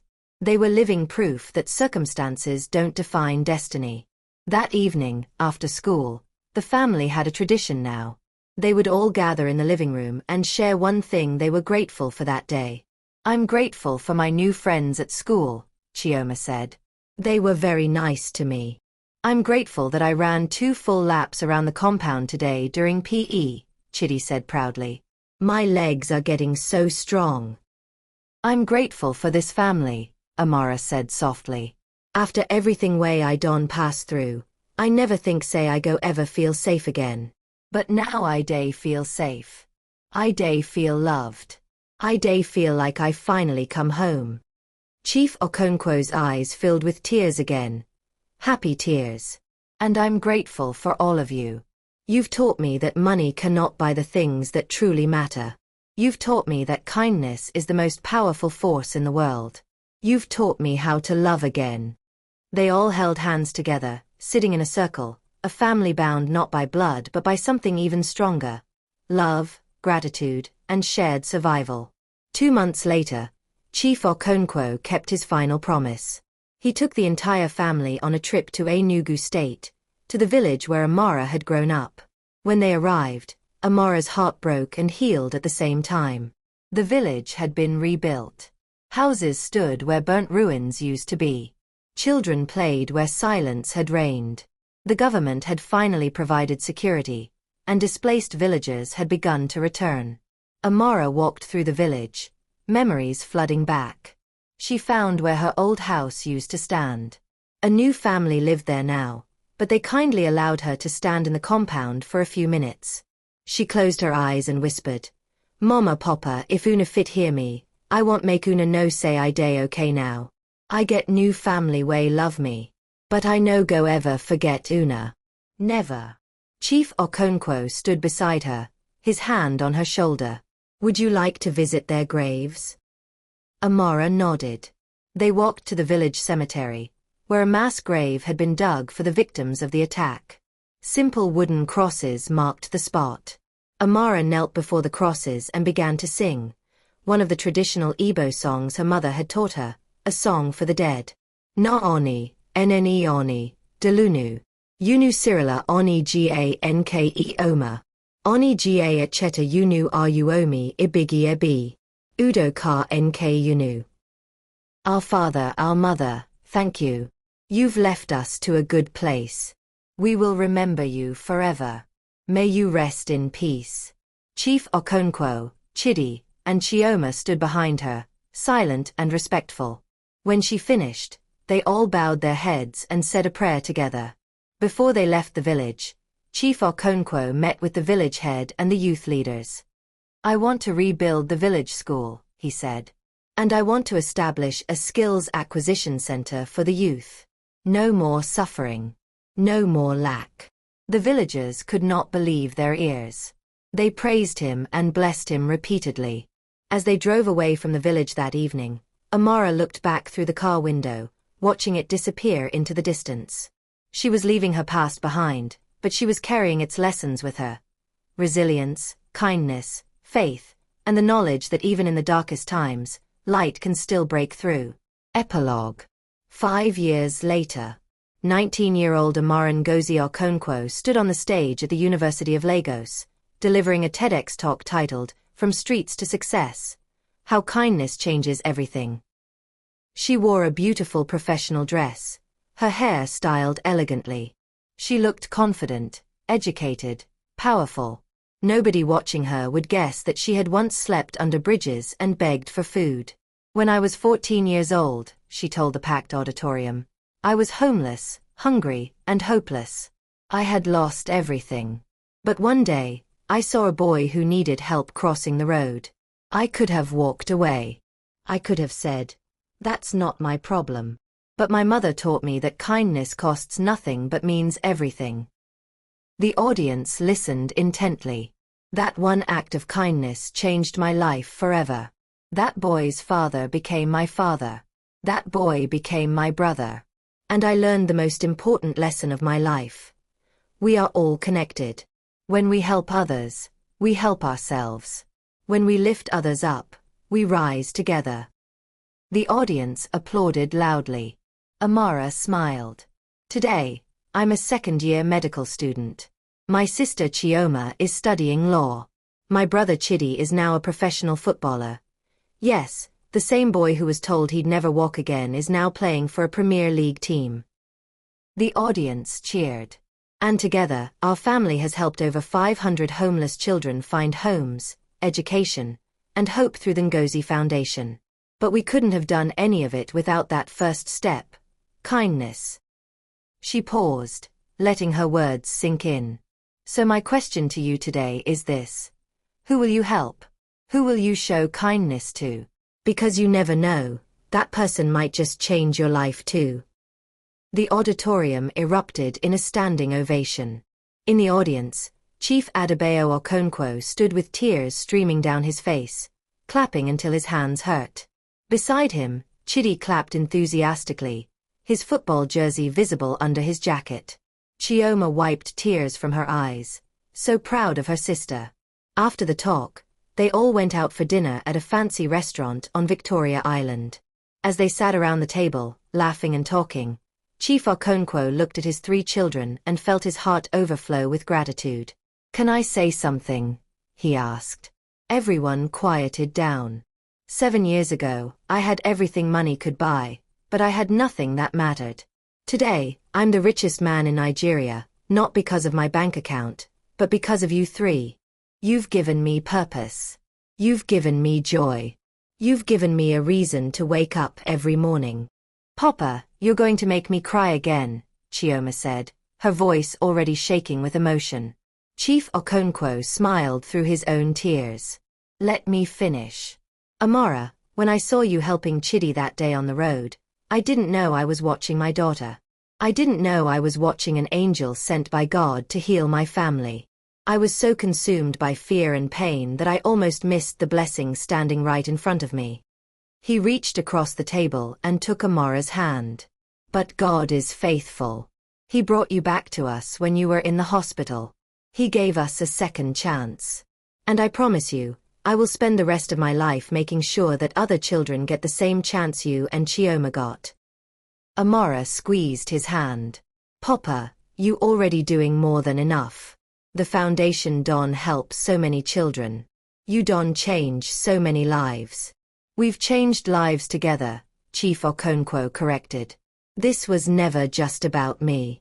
It was about all of us choosing to be better, to do better, to love better." Chidi raised his glass of Chapman. "I want to make a toast." Everyone raised their glasses. "To family," Chidi said, his voice strong and clear. "Not the family we were born into, but the family we chose. The family that chose us. The family that proved that love is stronger than blood, stronger than money, stronger than anything in this world." "To family," they all echoed, clinking their glasses together. As they drank and laughed and continued their meal, none of them noticed the young waiter standing nearby, watching them with tears in his eyes. He was a university student working part-time to pay his fees, and he had heard their entire conversation. After they left, he pulled out his phone and called his younger sister, who was living on the streets after their parents died. "Adiz," he said urgently, "I just met someone who might be able to help you. Don't give up hope. Please, don't give up." Because that's what the Okonkwo family did now. They spread hope everywhere they went. Just by existing, just by loving each other, just by sharing their story, they inspired others to believe in second chances. That night, back at the Banana Island mansion, Amara stood on the balcony of her room, looking out at the ocean under the moonlight. The waves crashed peacefully against the shore. The city lights of Lagos twinkled in the distance. She pulled out her phone and opened her photo gallery. She scrolled to a very old picture, the faded photograph of her parents and brother that she had carried with her through all those months on the streets. She had gotten it professionally restored, and now it hung in a beautiful frame in her room. But she still kept the digital version on her phone. "Mama, Papa," she whispered to the night sky. "I made it. I survived. And I didn't just survive. I'm living. I'm thriving. I'm helping other people survive too." A gentle breeze blew, rustling her hair, and for a moment, Amara felt like her mother was there, wrapping her arms around her, telling her she was proud. Behind her, the door opened quietly. It was Chioma. "Amara, you day okay?" Chioma asked, coming to stand beside her. "Yes, I just day think about everything way don happen. Sometimes I just day like dream." Chioma nodded. "I know wetin you mean. Sometimes I day wake up for morning, and for like 2 seconds, I go forget say I get home now. Then I go remember, and my heart go just full with joy." They stood together in comfortable silence, 2 girls who had lost everything and found everything again. "Chioma," Amara said softly, "you remember the orphanage? How Mama Kemi tell us say we be nobody. Say nobody go ever want us. Say we go suffer and die for street. I remember. She been wrong Sha. We no be nobody. We be somebody. We matter. And we get people way love us." Chioma turned and hugged Amara tightly. We survive, my sister. We survive. They held each other under the stars, two survivors, two warriors, two daughters of hope. Meanwhile, in a medium-security women's prison in Kirikiri, Lagos, Mama Kemi sat on her hard prison bed, thinking about her life. She had been in prison for 5 years now, with 20 more years to go. At first, she had been angry, bitter, blaming Chief Okonkwo, blaming Amara, blaming everyone except herself. But something had happened last year. A prison chaplain, Reverend Mrs. Afolabi, had started visiting her regularly, talking to her about forgiveness, redemption, and change. At first, Mama Kemi had refused to listen. But the chaplain kept coming back, week after week, showing her the kind of persistent love that eventually breaks through the hardest hearts. And slowly, very slowly, something inside Mama Kemi began to crack. She started thinking about all the children she had hurt, all the families she had destroyed, all the evil she had committed in the name of money. 2 months ago, she had finally broken down and wept, really wept, for the first time in decades. She had fallen on her knees in her cell and cried out to God, begging for forgiveness. God, I know say I no deserve am, she had sobbed. I know say I be wicked woman. But if you fit forgive me, please forgive me. I don't tire for this life of wickedness. I want change. Since then, Mama Kemi had been a different person. She helped other inmates. She taught some of them how to read. She shared her food with those who had none. She attended every Bible study and chapel service. Reverend Mrs. Afolabi had told her, Kemi, you cannot undo the past. The damage has been done. But you can still do some good with the years you have left, even if it's from inside these walls.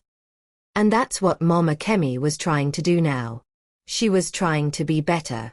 Not for a reduced sentence. Not for parole. But because she finally understood that she had wasted her life on the wrong things. She pulled out a piece of paper and a pen, items that prisoners were allowed to have, and began to write a letter. It was the 20th letter she had written, but she had torn up all the previous ones because they didn't feel right. This time, she wrote from her heart. Dear Amara, my name is Kemi Oladiel.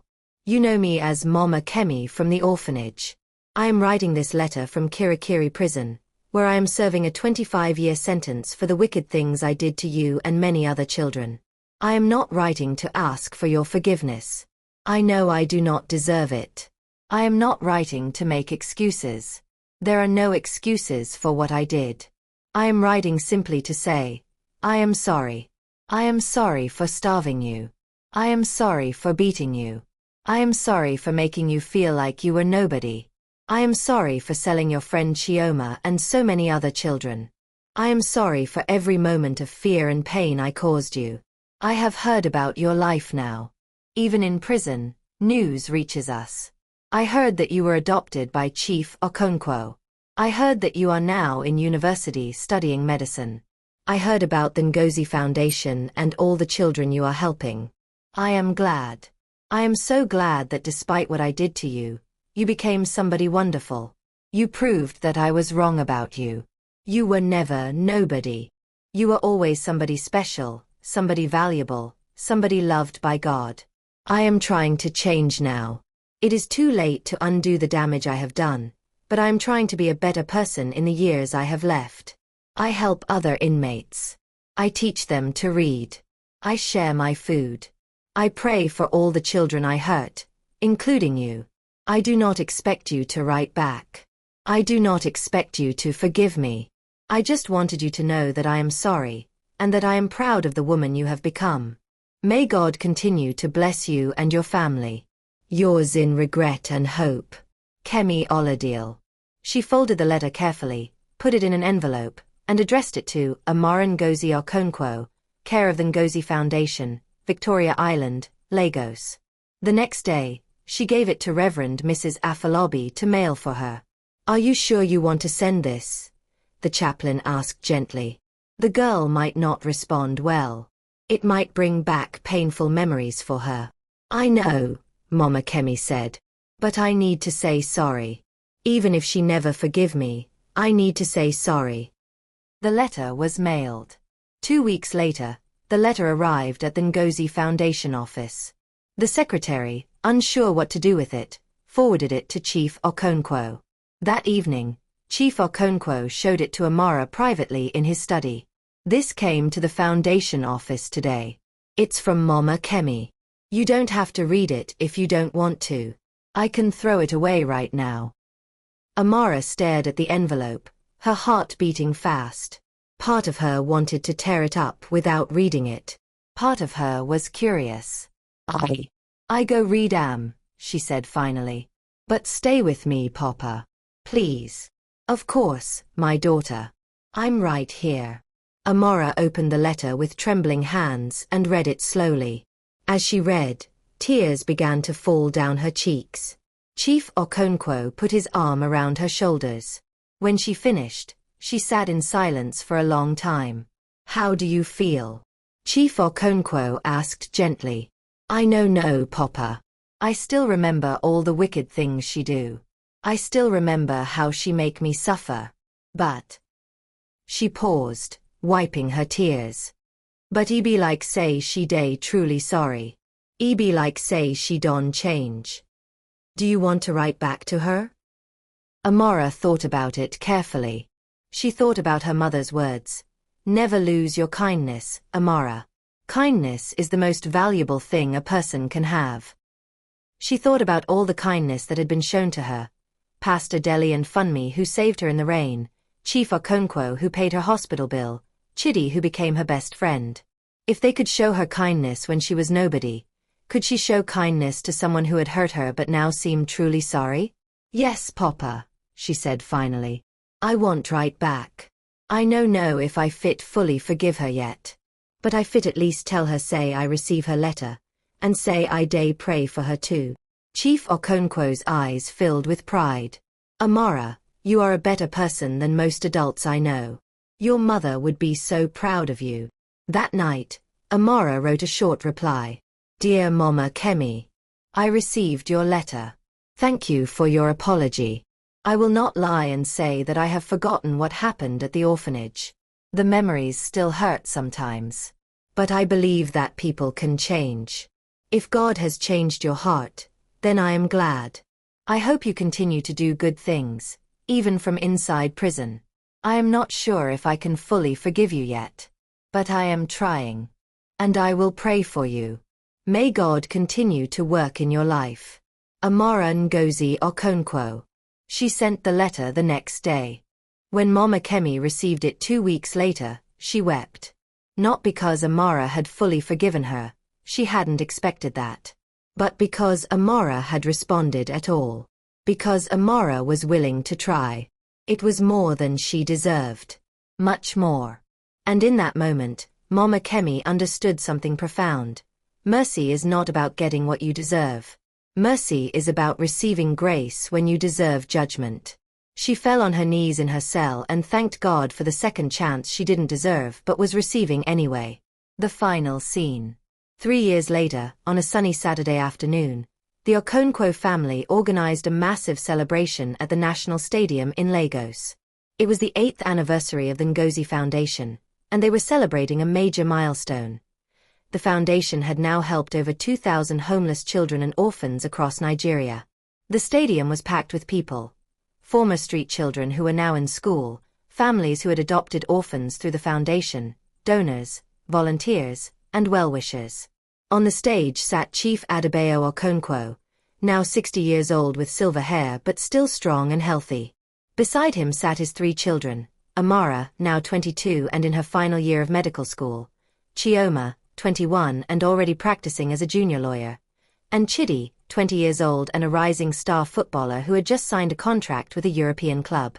Also on stage was Dr. Adeyemi, now retired but still serving as the foundation's medical advisor. Agnes and Ease were there too, honored as loyal family members who had been there from the beginning. The master of ceremonies invited Amara to the podium to give a speech. Amara stood up, elegant in a traditional Igbo attire that honored her roots. The crowd quieted down as she took the microphone. 8 years ago, she began, her voice clear and strong. I was a homeless girl sleeping under Eco Bridge. I had lost my family, my home, and my hope. I thought my life was over. I thought I would die on those streets like so many other forgotten children. The crowd listened intently. But one day, I saw a boy in a wheelchair trying to cross a dangerous road. And I made a choice. I chose to help him, even though I was hungry, even though I was tired, even though I had nothing to give except kindness. She paused, looking at Chidi, who smiled back at her. That choice changed my life forever. That boy became my brother. His father became my father. And together we discovered something powerful. When you give kindness, even when you have nothing else to give, God multiplies it and gives it back to you in ways you cannot imagine. The crowd murmured in agreement. Today, I stand before you not as a victim but as a victor. Not as a homeless girl but as a daughter, a sister, a medical doctor in training, and an advocate for children who have no voice. The crowd began to applaud. But I am not special, Amara continued, raising her hand to quiet them. I am not unique. There are millions of Amaras across Nigeria. Millions of children who are homeless, hungry, hopeless. Children who are sleeping under bridges tonight. Children who are being abused in fake orphanages. Children who are one act of kindness away from transformation. Her voice grew passionate. And that's why we are here today. We are here to say, we see you. We remember you. We will not forget you. Through the Ngozi Foundation and through every kind person in this stadium, we are coming for you. We will find you. We will help you. We will give you hope. The stadium erupted in thunderous applause and cheers. So today, I want to challenge everyone here, Amara said, her voice rising above the noise. Ask yourself, who can I help? What child can I show kindness to? What homeless person can I feed? What orphan can I mentor? Because I am living proof that one act of kindness can change everything. The crowd was on their feet now, clapping, cheering, crying. Amara's final words rang out across the stadium. We are all connected. When we lift one child, we lift a nation. When we love one orphan, we heal the world. So let us go out from here and be the change we want to see. Let us be the kindness we wish we had received. Let us be the hope that someone desperately needs. The applause was deafening. As Amara stepped away from the podium, Chief Okonkwo stood up and embraced her tightly. Your mother would be so proud, he whispered in her ear. I am so proud. Chidi and Chioma joined the embrace, and for a moment, the four of them stood there on the stage, holding each other, while thousands of people applauded. They were not a perfect family. They had not started as a traditional family. But they were a family nonetheless, bound together by loss, by kindness, by love, and by the shared belief that every person matters, no matter where they come from. That night, as the celebration ended and the crowds dispersed, Amara stood alone for a moment at the edge of the stage, looking out at the empty stadium. She thought about the journey that had brought her here, the destroyed village, the wicked orphanage, the cold streets, the hospital bed, and finally, the warm home that became her salvation. She thought about all the people who had shown her kindness along the way. The couple who found her in the rain, the father who paid her hospital bill, the brother who became her friend, the sister who stood by her side. And she thought about the future, all the children she would help as a doctor, all the lives she would touch through the foundation, all the hope she would spread. Thank you, God, she whispered to the night sky. Thank you for seeing me when I was invisible. Thank you for saving me when I was lost. Thank you for giving me a family when I was alone. A voice came from behind her. Amara, are you coming? We're going for shawarma. It was Chidi, grinning, fully healthy now, no wheelchair, no limp, just a young man full of life and joy. Amara turned and smiled. Yes, I come. Wait for me. She ran toward him, toward her family, toward her future, toward the life she had never dared to dream of but had received anyway. Because that's what grace does. It gives us what we don't deserve. It transforms what seems impossible. It turns mourning into dancing, ashes into beauty, and homeless orphans into daughters of hope. And as the Okonkwo family drove away from the stadium that night, laughing and joking and planning their next foundation project, one thing was clear. Love had won. Kindness had won. Hope had won. And it would keep winning, one child at a time, one family at a time, one act of kindness at a time, until every forgotten child in Nigeria knew they were seen, valued, and loved. The end. Moral of the story. Never look down on anyone, no matter their circumstances. You never know who God will use to bless your life. The person you ignore today might be the angel sent to save you tomorrow. Kindness costs nothing but means everything. One small act of compassion can change someone's entire life. True wealth is not measured in money but in relationships, love, and the positive impact you have on others. God's timing is perfect. What seems like a coincidence is often divine providence bringing the right people together at the right time. Forgiveness and second chances have the power to heal not just others but ourselves as well. What did you learn from this story? Share your thoughts in the comment section below. Remember to like this video, subscribe to the channel, and turn on your notification bell so you won't miss our next inspiring story. Share this video with your friends and family so they can learn from it too. God bless you, and thank you for watching. #Billionaire sees a homeless girl helping his paralyzed son. What he did next shocked everyone.